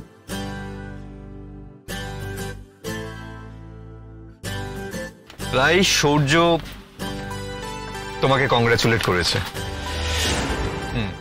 জি5 ডাউনলোড করুন আর সব এপিসোড দেখুন একদম ফ্রি। মিস হবে না আপনার পছন্দের টিভি শো। দেখুন জি5 অ্যাপে একদম ফ্রি। যে কথাগুলো বলবো সেটা শুনে কিন্তু রেগে যাস না মা। হ্যাঁ, এই কথাগুলো আমার মনের ভেতরের ইচ্ছে, যে ইচ্ছেটা জেগেছে না তোকে দেখার পর, তোর সঙ্গে কথা বলতে বলতে। না, সেটা এক্ষুনি পূরণ করতে হবে এমন অদ্ভুত দাবি আমি করছি না, কিন্তু জীবনে চলার পথে আরেকটু এগিয়ে যদি এই বুড়োটার ইচ্ছেটা পূরণ করিস। এবার কিন্তু আমার টেনশন হয়ে যাচ্ছে আঙ্কেল। তুমি এত ইন্ট্রো করছো কেন বলো তো? কি কথা বলো না। আচ্ছা, হুট করে সব কথা বলা যায়? যদি বলি যে তোকে আমি পাকাপাকি ভাবে এই বাড়িতে পেতে চাই, আমার ছেলের বউ করে, তোর কি মনে হবে? আঙ্কেল, এরকম ইয়ার্কিও আমার সাথে করো না প্লিজ। আমার তো হার্ট অ্যাটাক হয়ে যাবে। এই দেখো, দেখলি তো, হুট করে এরকম কথা বললে কি হয়। কিছু কিছু কথা আছে যেগুলো বলবার জন্য বেশ বড় একটা ইন্ট্রোডাকশনের দরকার হয়। হুট করে যা বলেছো বলেছো, আর এরকম কথা কোনোদিনও মুখে কেন, মাথায়ও আনবে না। নেহাত এখন এভাবে বিছানায় শুয়ে আছো, তাই বাজে মজাটা করার জন্য গোটাগোটি রাগটা তোমার উপর করলাম না। আসলে কিন্তু আমি খুব রেগে গেছি। আমার ছেলেটা না কিছু বোঝে না, ভীষণ সেন্টিমেন্টাল। জীবনে ভালো মন্দ কোনো কিছু বোঝার ক্ষমতা ওর হয়নি। একটা অন্ধ রাগকে, একটা ভুল বোঝাকে বোঝার মতো বয়ে নিয়ে চলেছে। আমার মনে হয়েছে যে এ জগতে কেউ যদি ওর মধ্যে থেকে রাগ আর ঘৃণাটা বার করে দিতে পারে, সে হচ্ছিস তুই। আমি তোর সঙ্গে ওকে কথা বলতে দেখেছি, কেন যেন মনে হয়েছে যে আমার এই দুঃসাহসী স্বপ্নটা বোধহয় সত্যি হতে পারে। রাগ ছাড়া ওর চোখে তোর জন্য বোধহয় অন্য কিছু আমি দেখেছি, যেটা ও নিজে বুঝতে পারে না বা বুঝতে চায় না। আঙ্কেল, আমি এই কথাগুলো তুই শুনতে চাস না আমি জানি, কিন্তু আমার যে মনে হচ্ছে যে আমার যদি সময় ফুরিয়ে যায় তাহলে তো কথাগুলো বলা হবে না। তুই সার্থক, দুজন আলাদা মানুষ, তোদের জীবনযাত্রা আলাদা, তোদের প্রায়োরিটি আলাদা, তোদের ভালো লাগা মন্দ লাগা এই সব কিছুকে আমি সম্মান করি। জি5 ডাউনলোড করুন আর সব এপিসোড দেখুন একদম ফ্রি। মিস হবে না আপনার পছন্দের টিভি শো, দেখুন জি5 অ্যাপে একদম ফ্রি। কি হচ্ছে, গায়ে হাত তুলছেন কেন আপনারা? হ্যাঁ, এই দাড়িওয়ালা বেবুন, অনেক জামাই আদর খেয়েছিস, এইবার না মেরে পেটে চামড়া তুলে দেবো আমরা। দত্তবাড়ির লোকেরা যে কি এবার সেটা বুঝতে পারবি। হ্যাঁ, এতদিন ধরে আমার মেয়েটাকে যে অত্যাচার করেছিস তার সব হিসেব আজ তুলবো। সবে তো শুরু হলো, দাঁড়া। বর্ষা, আমরা আলাদাভাবে কথা বলি, এদের মাঝখানে ঢুকতে বারণ করো না। এসো আমরা আলাদা কথা।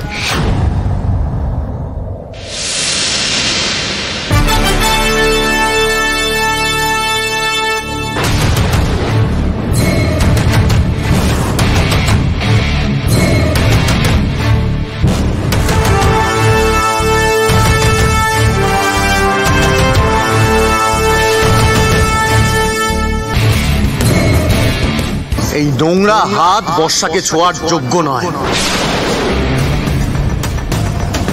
এই হাত দিয়ে তুই আমার বোনকে মেরেছিলিস না? এই হাত দিয়ে তুই ওকে বিক্রি করে টাকা গুনেছিলিস। তোর এই হাত আজ আমি ভেঙে দেবো। এটুকু ব্যথা সহ্য করতে পারছো না অর্ণব? বর্ষাকে যে যন্ত্রণা তুমি দিনের পর দিন দিয়েছো সেই তুলনায় তো এটা কিছুই নয়। তাই আমাকে একটা ছোট্ট কাজ করতেই হচ্ছে।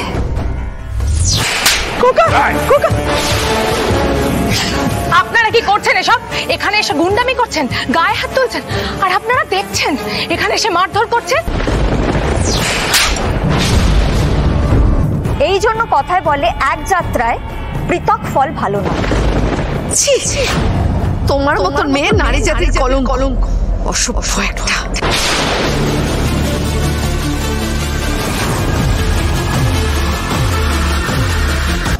এই যে এখানে ছেলেটা দাঁড়িয়ে রয়েছে না, আপাদমস্তক একেবারে ভদ্রলোকের পোশাক পরে, আসলে ও নিজের বউকে একটা কোঠাতে গিয়ে বিক্রি করে দিয়ে এসেছিল। আর শুধু সেখানেই শেষ নয়, এর সাথে এর মাস্তুতো বোনের একটা নোংরা সম্পর্ক রয়েছে। আর কাঁদিস না, আর কাঁদিস না। কত কাঁদবি তুই? ওই বাড়িতে তোকে কত অত্যাচার করা হয়েছে, তুই আমাদের কিছু না জানিয়ে একা একা কত কেঁদেছিস। আর কাঁদিস না মা, আর কাঁদিস না। মেয়েরা হলো বাড়ির লক্ষ্মী, কিন্তু আমাদের সমাজের এমনই নিয়ম, কিছুটা সময় যাওয়ার পর মেয়েদেরকে বাবা মাকে ছেড়ে নিজের বাড়ি ছেড়ে শ্বশুর বাড়ি চলে যেতে হয় সংসার করার জন্য। তারা দু চোখে স্বপ্ন নিয়ে একটা নতুন জীবন শুরু করে, এক বাড়ি থেকে অন্য বাড়ির লক্ষ্মী হয়ে ওঠে তারা। বিয়ের সময় যখন বাবা মারা একটা অন্য ছেলের হাতে নিজের মেয়েকে সারা জীবনের মতন সঁপে দেয়, তখন তাকে কতটা ভরসা করে, কতটা বিশ্বাস করে সেটা বোঝেন আপনারা? জামাই আদরে পান থেকে চুন খুঁজতে দেয় না, যাতে শ্বশুর বাড়ি থেকে কোনো রকম ত্রুটি না থেকে যায়, যাতে তাদের মেয়েটা শ্বশুর বাড়িতে গিয়ে একটু ভালো থাকে, একটু শান্তিতে থাকে, সুখে থাকে। আর এই অর্ণবের মতন ছেলেরা তাদের এই ভালো ব্যবহারটাকে তাদের দুর্বলতা বলে মনে করে।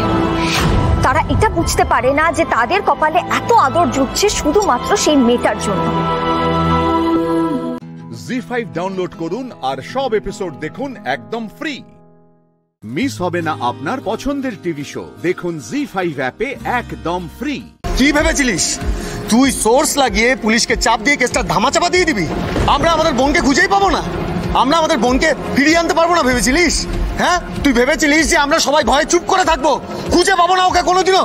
হ্যাঁ বল। এই যে আপনাদের মেয়ে, যা ইচ্ছা তাই করুন, আমাদের ফ্লাইট আছে।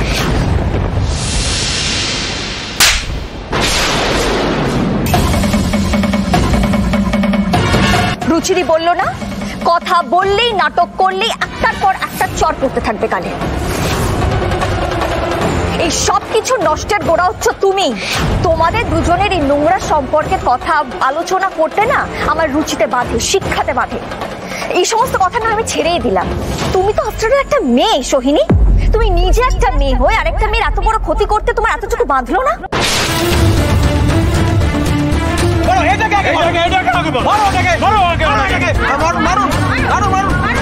তুমি দাঁড়িয়ে আছো কেন বর্ষা? বিয়ের পর থেকে তোমার উপরে যা যা অত্যাচার হয়েছে তার প্রতিশোধ তুমি নেবে না? তোমার উপরে হয়ে আসা অত্যাচারের জবাব তুমি দেবে না? তোমাকে যতটা যন্ত্রণা অর্ণব দিয়েছে ততটাই যন্ত্রণা তুমি আজকে ওকে ফেরত দেবে।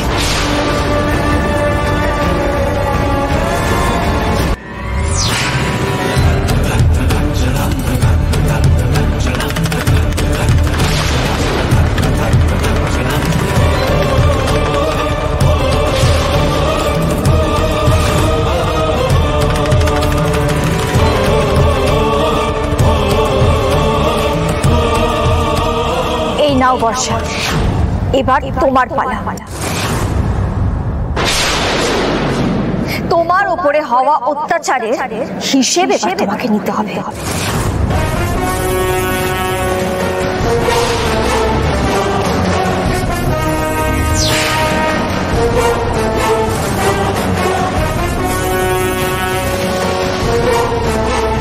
এটা কি করছে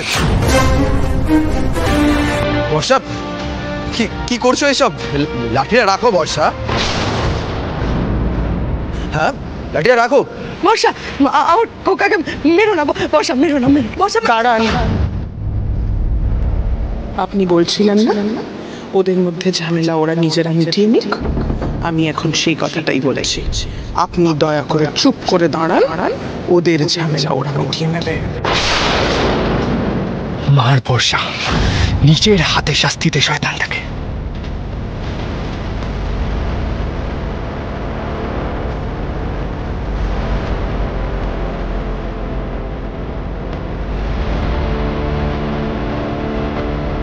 বর্ষা আরে ইও না বর্ষা, ঠিক করছো বর্ষা। আমি হাত জোর করছি বর্ষা, ক্ষমা করে দাও আমাকে প্লিজ। চুপ চুপ, এই ক্ষমা শব্দটা তোর মুখে মানায়। বর্ষা আজকে ছাড়বি না, মার ওকে, আমরা সবাই তোর সঙ্গে আছি।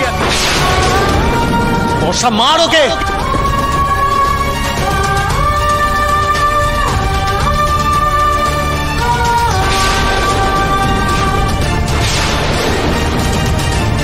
তোর বর তোকে আমার কাছে বিক্রি করে দিয়ে গেল।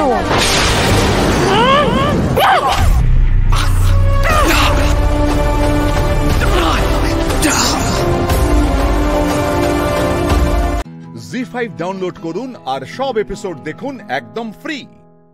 মিস হবে না আপনার পছন্দের টিভি শো। দেখুন জি5 অ্যাপে একদম ফ্রি। ট্রাক অ্যাসোসিয়েশনের লিডারদের সাথে আজকে সন্ধ্যাবেলা একটা মিটিং আছে। ওরা আবার রেট বাড়াতে চাইছে। নবাবগঞ্জ আর আশেপাশের সব বড় স্টোরের মালিকরা ফোন করেছিল, একটা আলোচনা করে সলিউশনে আসতে হবে। বোঝা গেছে? এই মিটিংটায় তোরা যাবি। আর তমাল, তুই কথা বলবি। আমি পাগল নাকি এইসব নেগোসিয়েশনের মধ্যে? আমি কি করে? তুই কি করবি? আমি একটা জায়গায় যাবো, খুব জরুরি কাজ আছে, পার্সোনাল কাজ। থাকবো না আমি সন্ধ্যাবেলায়। কেন স্যার, আপনি কোথায় যাবেন? মানে ফুলকে এইগুলো করো না। আমি কখন কোথায় যাব সবকিছু তোমাকে বলে যেতে হবে নাকি? কেন, এটা কি এমন কথা স্যার? বললে কি হবে? কাল থেকে তো আপনি আমার একটা প্রশ্নের উত্তর দিচ্ছেন না, শুধু বকছেন আমাকে।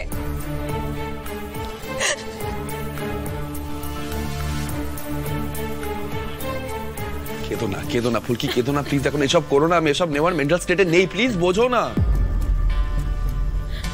সব কিছু জেনে কি হবে তোমার? হ্যাঁ, থাকো না, নিজের মতো থাকো না, কাজ করো, আনন্দ করো, প্লিজ নিজের মতো থাকো। এত প্রশ্ন কিসের তোমার?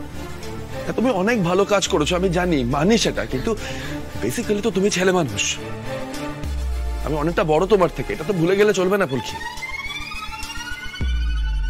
সবসময় সবকিছুতে পাকামো আমার পছন্দ নয় ফুলকি। রোহিত, বাচ্চা মেয়েটাকে এরকম ভাবে বকছিস কেন? ও তো একটা সরল সাদাসিধে প্রশ্ন করেছে। আমার উত্তর দিতে ইচ্ছে করছে না। Isn't that enough? তোরা আজকাল দিয়ে দিয়ে মাথায় তুলেছিস না, তার জন্য সবসময় সব প্রশ্নের উত্তর দিতে তো আমি বাধ্য নই।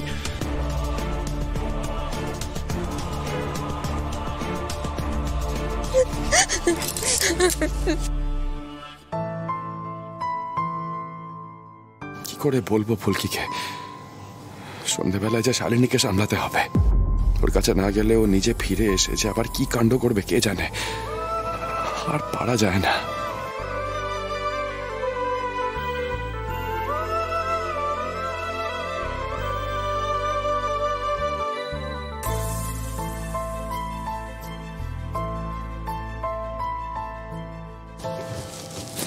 কিছু লক্ষ্য করলে তোমরা? স্যার অস্বস্তির মধ্যে আছে, তাই এরকম কিটকিট করছে। আজকে সন্ধ্যাবেলায় কালীতলায় শাকচুন্নি ম্যাডামের অনুষ্ঠান আছে, আবার স্যারও বললো সন্ধ্যাবেলা কোথাও একটা যাবে। আমার না ঠিক লাগছে না, একদম ঠিক লাগছে না। তোমার দাদা, আজকে ওই দিঘি পাড়ের কালীতলায় কিন্তু আমরা মা, দিদি, কাকুমণি সবাইকে নিয়ে যাব। আর রোহিত যে রাগারাগি করে মিটিং এর কথাটা বলে গেল, তার কি হবে ফুলকি? দাদা তুই একটা কাজ কর, তুই সুমনদাকে বল মিটিংটা অ্যাটেন্ড করতে। অ্যাটলিস্ট ও তো এসে বলতে পারবে ওখানে কি কি ঘটেছে। আর তুই তো দাভাই না থাকলে ওখানে গিয়ে মুখ ফুটে কিছু বলবি না। তবে একটা কথা বলবো, ফুলকির কথাগুলো কিন্তু খুব একটা উড়িয়ে দেওয়ার মতন কথা নয়। দাভাই আজকে সত্যি কোনো বিপদে পড়তে পারে। ইনফ্যাক্ট আমারও মনে হচ্ছে যে ও আজকে ওই দিঘিপাড়ের কালীতলাতেই যাবে। এবার হয়েছে, একবারে তো আমার কথাটা কেউ বিশ্বাস করে না, কিন্তু শেষমেশ ফুলকি দাসের কথাটাই ঠিক হয়। মা কালী, মা কালী তুমি সব দিকটা রক্ষা করো মা, সব দিকটা রক্ষা করো। জি5 ডাউনলোড করুন আর সব এপিসোড দেখুন একদম ফ্রি। মিস হবে না আপনার পছন্দের টিভি শো, দেখুন জি5 অ্যাপে একদম ফ্রি। তুমি যে এসেছো, আমার কথা রেখেছো, এটাই অনেক রোহিত, অনেক। চলো আমরা যাই মন্দিরে। এসো। শালিনী, 1 মিনিট দাঁড়াবে? দেখো, তুমি চাইছো আমি জাস্ট তোমাকে সিঁদুরটা পরিয়ে দেবো আর তুমি বরাবরের মতো এখান থেকে চলে যাবে, কিন্তু শালিনী এটা এতটাও সিম্পল নয়, প্লিজ বোঝার চেষ্টা করো।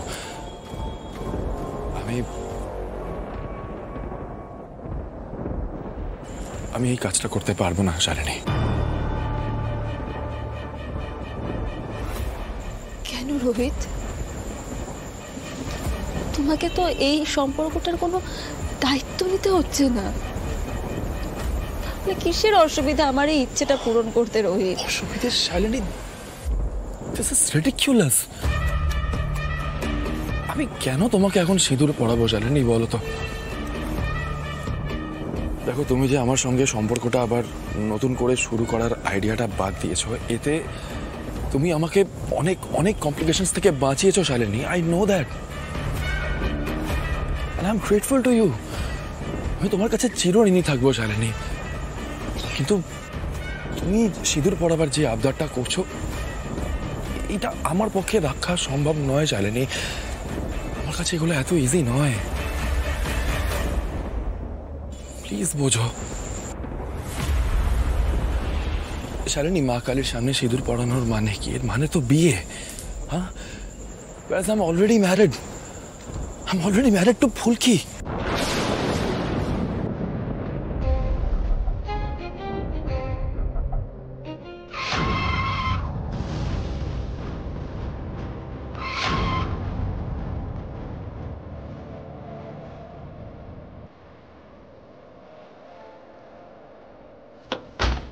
কাকুমামি কি হলো গো? বুঝতে পারছি না রে, কোনো একটা প্রবলেম হয়েছে মনে হচ্ছে। দেখছি দাদা। আমাদের তো দেরি হয়ে যাচ্ছে। ফুলকি তুমি একটু শান্ত হও, দয়া করে একটু শান্ত হও। বাবা তো দেখছে বিষয়টা, তুমি একটু ধৈর্য ধরো প্লিজ।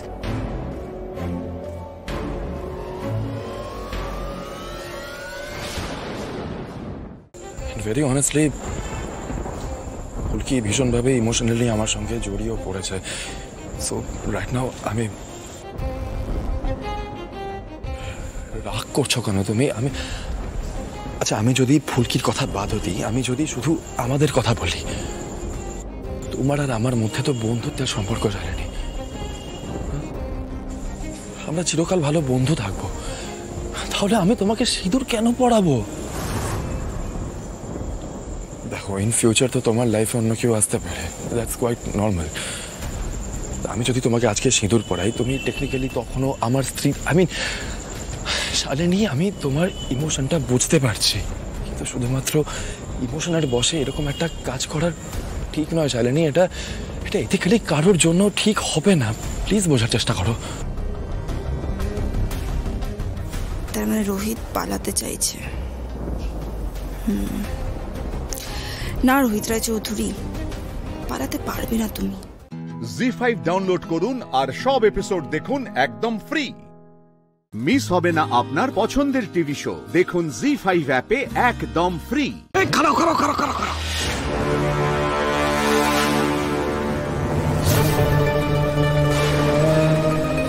আরে ময়না, কেমনে আছো ময়না? বাবা আজ বাসায় থাকবো তো, মানে বাবার সাথে আজ দেখা হইব তো? ভালো আছি। বাবা বাসায় আছে কিনা তা জানি না, কিন্তু মনে লয় থাকবে না। উমা এবার কি কয়? তা পূজার সময় তোমার বাবা আবার কই যাইবো? আমার বাবার কি কাম আছে না আছে তা আমি কেমনে জানো?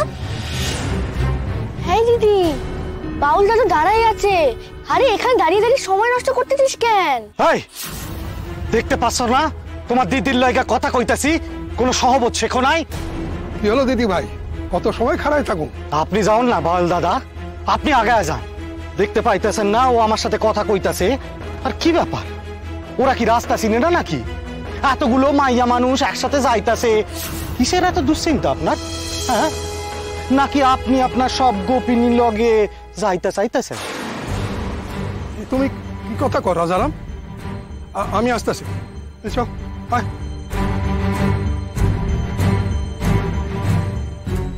খারাও খারাও খারাও, তুমি কই যাও ময়না? কই যাও তুমি? কি কবা তাড়াতাড়ি কর।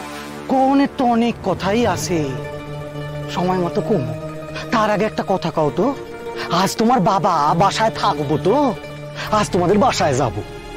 আরেকখান কথা কও না ময়না, তোমার কি রং পছন্দ? কেন কি হইব তা দিয়ে?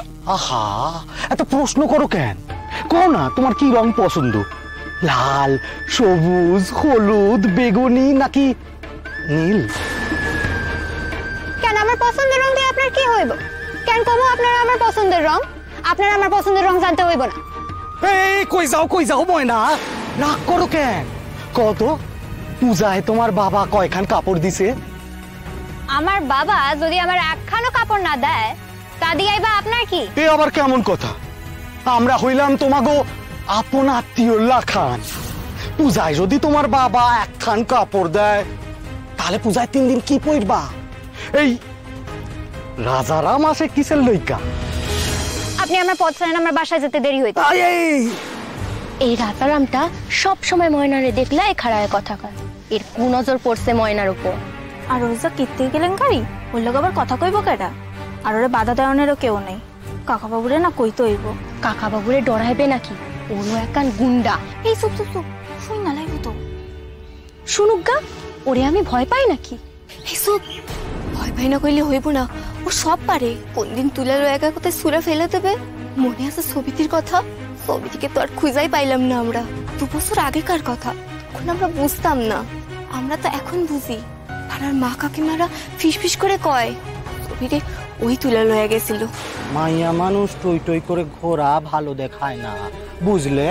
এর কৈফিয়ত আমি আমার বাপরে দিমু, আপনারা কেন দিতে যাব? আপনি আমার কে হন আমারে শাসন করতে আসতেছেন? আহা, শাসনে বুঝি তোমার বড় ডর লাগে?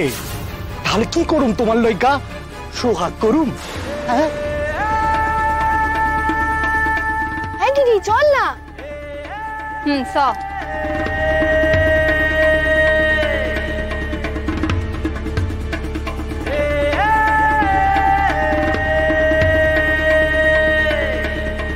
জি5 ডাউনলোড করুন আর সব এপিসোড দেখুন একদম ফ্রি।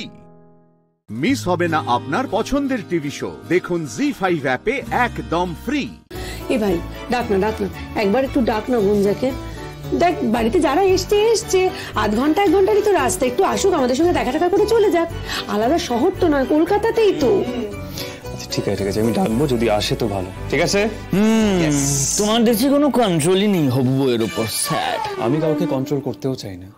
থাক রে, দেখা যাবে, সময় আসছে, আমরা সবাই দেখে নেবো, আমরা সবাই মিলিয়ে নেবো। আচ্ছা প্রতীক, তুমি শুনে নিলে ও কি বললো? এরপর তো মানে বিয়ের পর আমার ডাক্তার ভাই তো ব্যস্ত হয়ে যাবে, ভীষণ ব্যস্ত, সময় দিতে পারবে না। ওর বউকে না হয় আমরা কদিন আমাদের বাড়িতে নিয়ে গিয়ে রাখবো, থাকবে আমার কাছে কদিন, বল। আচ্ছা ঠিক আছে রাখিস, আমিও কি না করেছি? ঠিক তো, ডান। তাহলে এই যে সবাই সাক্ষী রইলে, মিলিয়ে নিও কিন্তু। একদম। আচ্ছা তোদের হয়েছে তখন থেকে তোরা আমাকে বোর করে যাচ্ছিস। ভাই শোন না রে ভাই, শোন না, এক কথা বলেই যাচ্ছি। আচ্ছা দেখ, এই কদিন পর পুজো, তার কদিন পর লক্ষ্মী পুজো, কালী পুজো, সব একে একে কেটে যাবে। তারপর দেখতে ডিসেম্বর মাস, ক্রিসমাস, তারপরে জানুয়ারি, আর জানুয়ারিতে তোর বিয়ে। দারুণ। তা কি করতে হবে এখন তার জন্য আমার? আরে আনন্দ করতে হবে, সেলিব্রেট করতে হবে। দেখো এটা তোমার লাস্ট পুজো, না আই মিন লাস্ট ব্যাচেলার পুজো, তাই তো এই লাস্ট পুজোতে তুমি একটু গার্লফ্রেন্ডকে নিয়ে হই হই করবে না, তাই কি হয়? আরে বিয়ের পর তো আর সেই গার্লফ্রেন্ড থাকবে না, সেই বউ হয়ে যাবে। দশমীর প্ল্যানটা, টাকির প্ল্যানটা আমাদের হচ্ছে তো, মানে গুঞ্জা ওই দিন আসছে তো ফাইনালি। আরে দিদি ভাই আমি কি বলছি তুই কি বুঝতে পারছিস না? মানে আমি বুঝতে চাইছি না। এক মিনিট, আমি বুঝতে চাইছি এবং আমি সমস্তটা বুঝতে পারছি, কিন্তু তুমি একটা জিনিস আমাকে বোঝাও, মামা তো দাদা এসেছে বলে হবু বরের সঙ্গে বেরোনো বাদ? আচ্ছা ঠিক আছে, তুমি ওকে বলে দাও যে মামা তো দাদা, তার বন্ধু এবং তার 14, 15, 16 সমস্ত গোষ্ঠীকে নিয়ে যেন চলে আসে, আমরা সকলে মিলে একসাথে বেরোবো। হাসছিস মানে, তুই হাসছিস, তুই মিস করবি না ওকে? কি রে তুই? কেন, তোরা সবাই আছিস তো, মিস করবো কেন? আচ্ছা তাহলে পয়েন্ট টু বি নোটেড। তাহলে আমরা তোমার গার্লফ্রেন্ডের সাবস্টিটিউট। সকালবেলা উঠে তোমরা আর কোনো বিষয় পেলে না, তাই তো? হ্যাঁ রে, এইটা তো তোর সব থেকে পছন্দের বিষয় হওয়া উচিত, তাই না? ওকে বলে দিবি আমি ননদিনী রায়বাগিনী, আমি অর্ডার করছি যে কাল অল্প সময়ের জন্য হলেও যেন গুঞ্জারানী এই বাড়িতে আসে। একদম। হ্যাঁ রে, ভাবি শ্বশুরবাড়ির লোকজনের তো একটু হলেও অধিকার থাকবে ওর ওপর, নাকি শুধু মামা তো দাদা তাকে নিয়েই চলবে, পুরোটা তাকে নিয়েই পড়ে থাকবে? এটা তো হতে পারে না, বল। আচ্ছা শুধু মামা তো দাদা হলেও না হয় কথা ছিল, তার উপর আবার তার বন্ধু, এক রঙের ওখানেই সুগ্রীব। আচ্ছা ঠিক আছে তোমাদের সমস্ত কথা আমি কমিউনিকেট করে দেবো, কিন্তু মানে একটু বেলা তো হতে দাও। মানে মানুষের বাড়িতে মানুষ তো ফোন করতে হবে, এত সকালবেলা ফোন করে ঠিক না? মানুষের বাড়িতে মানুষ কেন হবে? বল যে বউয়ের বাড়িতে বর ফোন করছে। কারটা খাবি? আমি কি ভুল করেছি বল? আমি পুরোটাই ভুল। আরে দাদা ভাই শোন, আমি আমার ভুলটা বুঝতে পেরেছি। মানে বউয়ের বাড়িতে বর নয়, গার্লফ্রেন্ডের বাড়িতে বয়ফ্রেন্ড ফোন করে, তাই তো? ঠিক বলছিস তুই।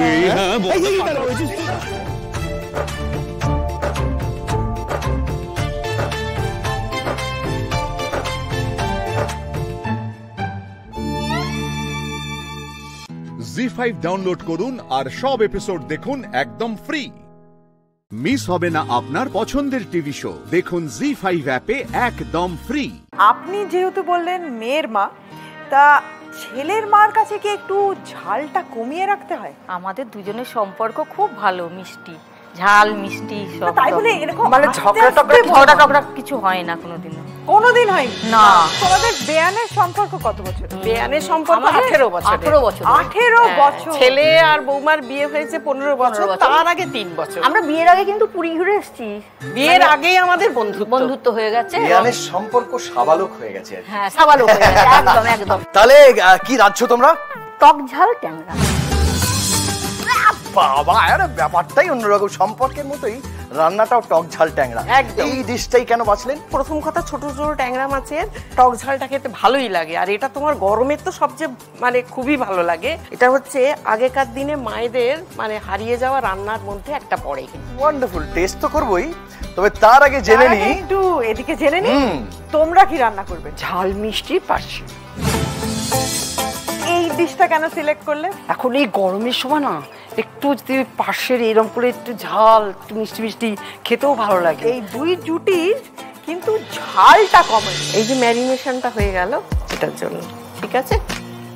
একটু গরম হয়ে যাক, আর এটা শুকনো খোলায় কালো জিরেটা ভাজা হবে, অল্প জাস্ট সতে করে নেওয়া।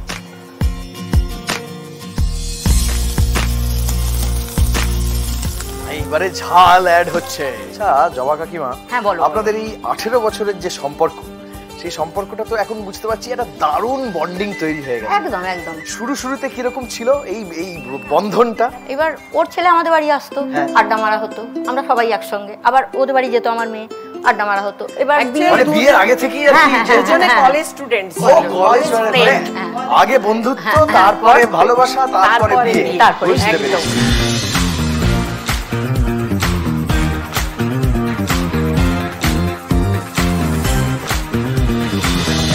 ওনাদের কথার মতোই ওনাদের রান্নাও কিন্তু বেশ ঝাঁঝালো। এমনই কি ঝাঁঝালো হবে ঝাল মিষ্টি পার্শে, নাকি মিষ্টি মধুর হবে? এবার পালা ঝাল মিষ্টি পার্শে। আগে আমাকে বলো, তোমাদের রান্নায় কোনটা বেশি হবে, ঝাল না মিষ্টি? ঝালও লাগবে, মিষ্টিও মিষ্টিও লাগবে, তাই তো না হতে ঝাল মিষ্টি, তো ওই জন্যই নাম দেওয়া। একদমই। এই 8 বছরের সম্পর্কে একসাথে কি বাড়িতে এইভাবে রান্নাঘর শেয়ার করা হয়েছে? হ্যাঁ, মাঝে সাথে হয়েছে, তবে বেশিরভাগ সময় হয় কি, ওর বাড়িতে কিছু ভালো রান্না হলো পাঠিয়ে দিলাম আমার বাড়িতে, আমার বাড়িতে কিছু রান্না হলো ওর বাড়িতে পাঠিয়ে দিলাম। তোমরা কি কাছাকাছি থাকো? হ্যাঁ, এখন আমরা কাছাকাছি থাকি। আগে আমরা অন্য জায়গায় থাকতাম, কলকাতায় থাকতাম, তারপরে চলে এসেছি 3 বছর হলো আমরা উত্তর পাড়ায় থাকি। আচ্ছা, গ্যাসটা বন্ধ হয়ে গেছে, তার মানে রান্না শেষ। তাহলে এইবারে প্লেটিং করতে হবে। নিচে নাবি রান্না করা।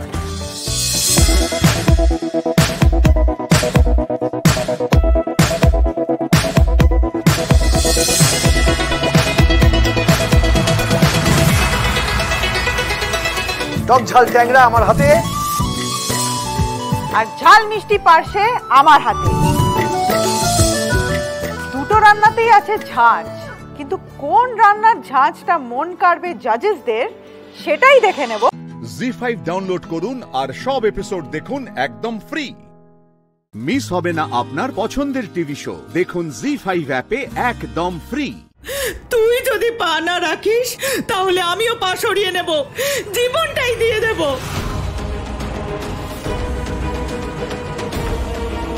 জীবন দিয়ে দেব, জীবন দিয়ে দেবো। আরে বন্ধ করো তোমার এই ফালতু নাটক। ছোট থেকে দেখে আসছি তোমার এই মিথ্যে ধমকগুলো। যখন ছোট ছিলাম খেতাম না, তখন তুমি কি বলতে?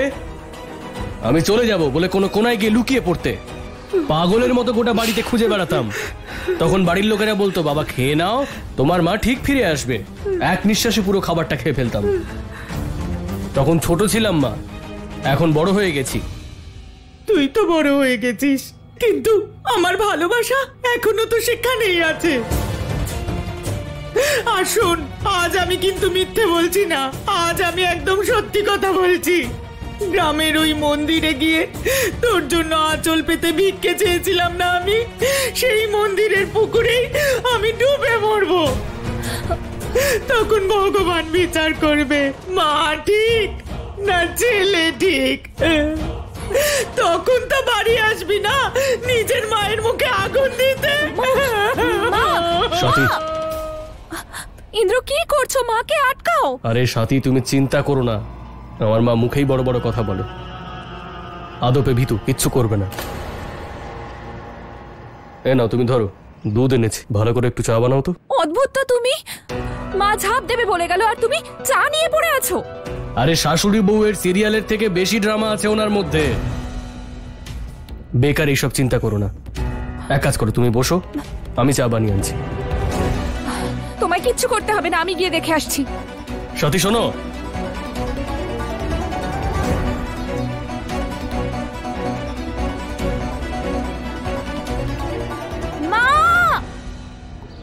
কোথায় চলে গেলেন? মা কোথায় আপনি?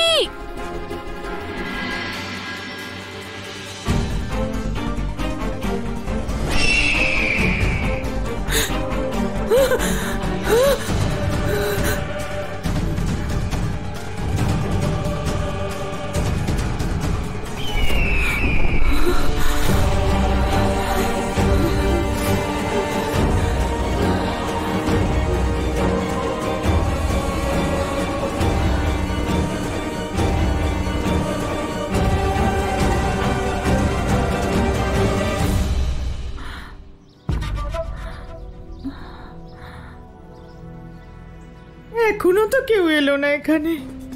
ইন্দ্র তো আসবে না জানি, কিন্তু সাথী সেও এলো না।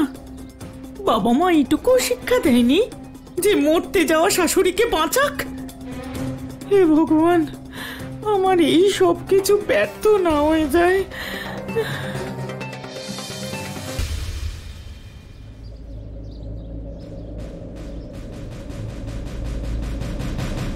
মা!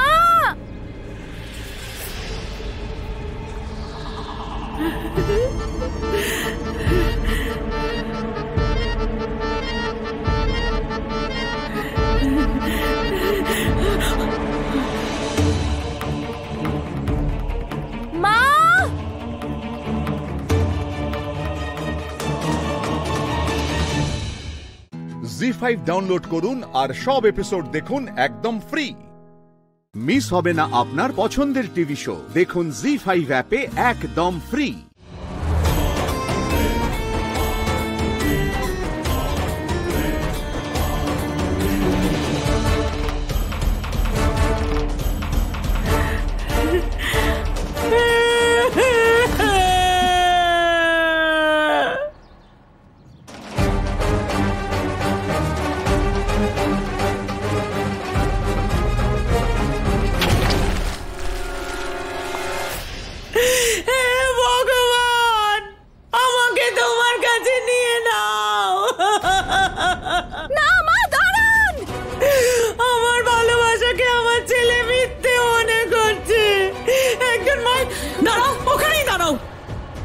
একটা মেয়ের জীবনে স্বামী আর সন্তান ছাড়া কিছু আছে নাকি?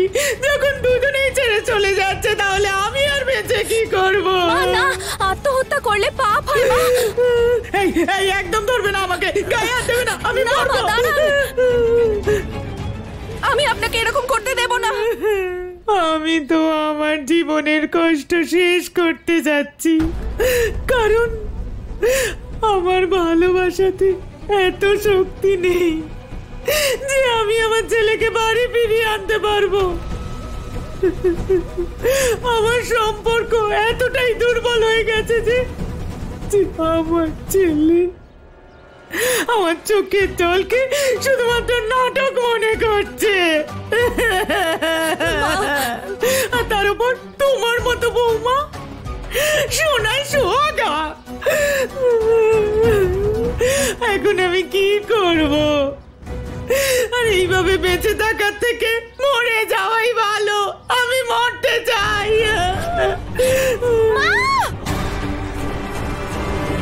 মরার নাম শুনে মায়ের ঘাম ছুটে যায় ঝাঁপ দিতে। সব ভালো করে বুঝি। একবার জ্বর সর্দি কাশি হয়েছিল, অর্ধেক ওষুধ দোকান তুলে নিয়ে এসেছিল, গেছে নাকি ঝাঁপ দিতে। আপনাকে আপনাকে আপনার ছেলের জন্য আত্মহত্যা করার কোনো প্রয়োজন নেই মা। ওকে আমি ফিরিয়ে নিয়ে যাব। কখন?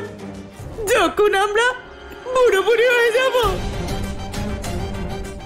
আমাদের চোখে ছানি পড়বে, আমরা দেখতে পাবো না তখন। যদি আমার ছেলেকে আমি চোখে দেখতেই না পাই, তাহলে কি লাভ? আমাকে আজ দিনটা, আজ সন্ধ্যাবেলা পর্যন্ত সময় দিন, ওকে আমি ফিরিয়ে নিয়ে যাব। যদি ফিরিয়ে না আনতে পারো তাহলে ছাড়ো, আমার তোমার উপর ভরসা নেই। তার থেকে ভালো আমি মরে যাই, সব দুঃখ কষ্ট দূর হয়ে যাবে। যাচ্ছি আমি। না মা, না, আপনার আমার উপর ভরসা নেই তাই তো? ঠিক আছে, আমি আপনাকে কথা দিচ্ছি, কথা দিচ্ছি যে কাল সকালের মধ্যে ইন্দ্রকে আমি ওই বাড়িতে নিয়ে যাবই। আর যদি তা না পারি তাহলে সারা জীবনের মতো ওর জীবন থেকে দূরে চলে যাব। তাহলে তাহলে আমার মাথায় হাত রেখে ইন্দ্রের দিবি খাও। জি5 ডাউনলোড করুন আর সব এপিসোড দেখুন একদম ফ্রি। মিস হবে না আপনার পছন্দের টিভি শো, দেখুন জি5 অ্যাপে একদম ফ্রি। তোমরা দেবতারা চিরকাল তোমাদের থেকে বেশি শক্তিশালী ব্যক্তির সঙ্গে ছলনা করেছো, তার সাধনা তপস্যার যোগ ভঙ্গ করেছো, কিন্তু আমার উপর তোমাদের এই ছলনা প্রভাব ফেলবে না, কারণ এখন আমি এই সংসারের সব থেকে শক্তিশালী প্রাণী। আমার কাছে সেই পিণ্ড আছে যার মধ্যে এই সংসারের সব শক্তি সমাহিত। সরে যাও, সরে যাও আমার পথ থেকে। মনে হয় তুমি এভাবে মানবে না।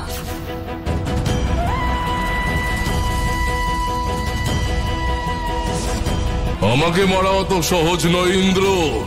পাপী, দুষ্ট, সামনে এসো। কাপুরুষের মতো অদৃশ্য কেন হলে?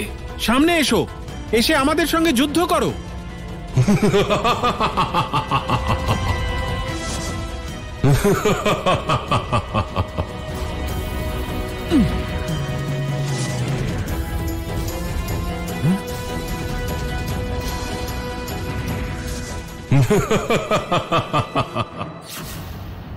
এবার কি করবে ইন্দ্র? তোমার বিনাশ করব পাপী, আর তোমার থেকে পবিত্র শক্তিপিণ্ড উদ্ধার করব। স্বপ্ন কেবলমাত্র এটা, স্বপ্ন, দিবা স্বপ্ন, যা কখনোই সত্যি হবে না ইন্দ্র।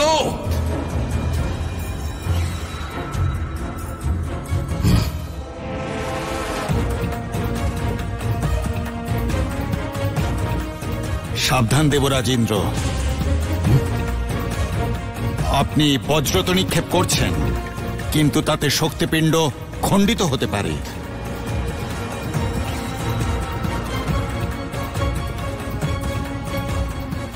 যাই হোক না কেন গুরুদেব, আজ যদি এর বিনাশ না করি তাহলে পুনরায় ফিরে এসে আমাদের আক্রমণ অবশ্যই করবে। আমিও দেখছি ইন্দ্র যে তোমার বজ্র কিভাবে আমার বিনাশ করতে পারে। তোমার বজ্রে শক্তি আছে নাকি আমার মধ্যে? প্রহার করো ইন্দ্র, প্রহার করো।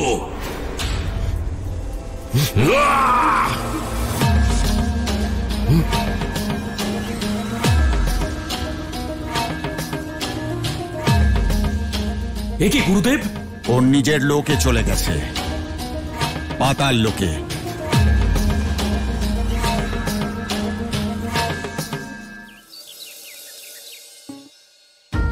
আর সে ওই শক্তিপিণ্ড নিয়ে চলে গিয়েছিল। প্রভু, এই শক্তিপিণ্ডে দেবী সতীর শরীরের কোন অঙ্গ পড়েছিল? এই শক্তিপিণ্ডে মাতা সতীর ডান পায়ের আঙুল ছিল দেবী। এই আঙুলে কি শক্তি ছিল প্রভু? কি মহিমা ছিল? মাতা সতীর ওই ডান পায়ের আঙুলে ওনার তন্ত্র শক্তি ছিল। অর্থাৎ তন্ত্রে সিদ্ধি লাভকারীরা দেবীর এই শক্তিপীঠে আরাধনা করে? হ্যাঁ দেবী, কারণ মহিরাবণ তন্ত্র সাধক ছিল, তাই সে ভদ্রকালীকে নিজের তন্ত্র মন্ত্রের শক্তি দ্বারা বেঁধে ফেলেছিল। জি5 ডাউনলোড করুন আর সব এপিসোড দেখুন একদম ফ্রি। মিস হবে না আপনার পছন্দের টিভি শো, দেখুন জি5 অ্যাপে একদম ফ্রি। জয় মাতা ভদ্রকালী। হে ভদ্রকালী মাতা, আমার মায়াকে প্রকৃত রূপ দান করো। আমি আমার এই দুই চোখে যে দৈব নারীর ছবি সমাহিত করে এনেছি, তাকে তুমি তোমার শক্তি দ্বারা রূপ দান করো। ওকে জীবন্ত করে তোলো মাতা। ওকে জীবিত করো, জীবিত করো মাতা, আমার চোখে সমাহিত ছবিকে জীবিত করো। এ তোমায় করতেই হবে মাতা, আমার কামনা পূরণ করতেই হবে, করতেই হবে মাতা তোমাকে। হে মাতা ভদ্রকালী, দর্শন দাও।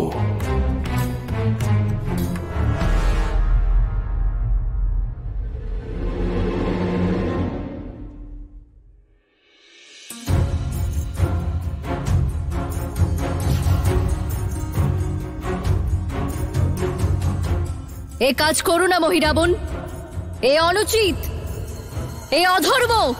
মাতা, আমি তোমাকে প্রসন্ন করেছি, তাই তোমাকে আমার কথা শুনতেই হবে। আমার চোখের চিত্রকে জীবিত করো মাতা, জীবিত করো। জেদ করো না। এটা জেদ নয় মাতা, এ তো একজন প্রকৃত সাধকের অনুরোধ তোমাকে। আমার এই প্রার্থনা তোমায় স্বীকার করতেই হবে মাতা। মাতা, জীবিত করো, জীবিত করো।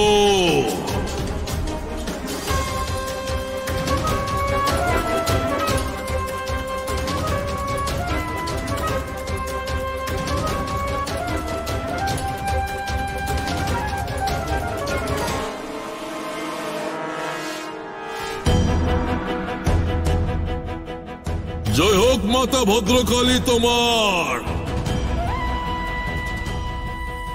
এই হলো আমার দ্বারা রচিত মায়া।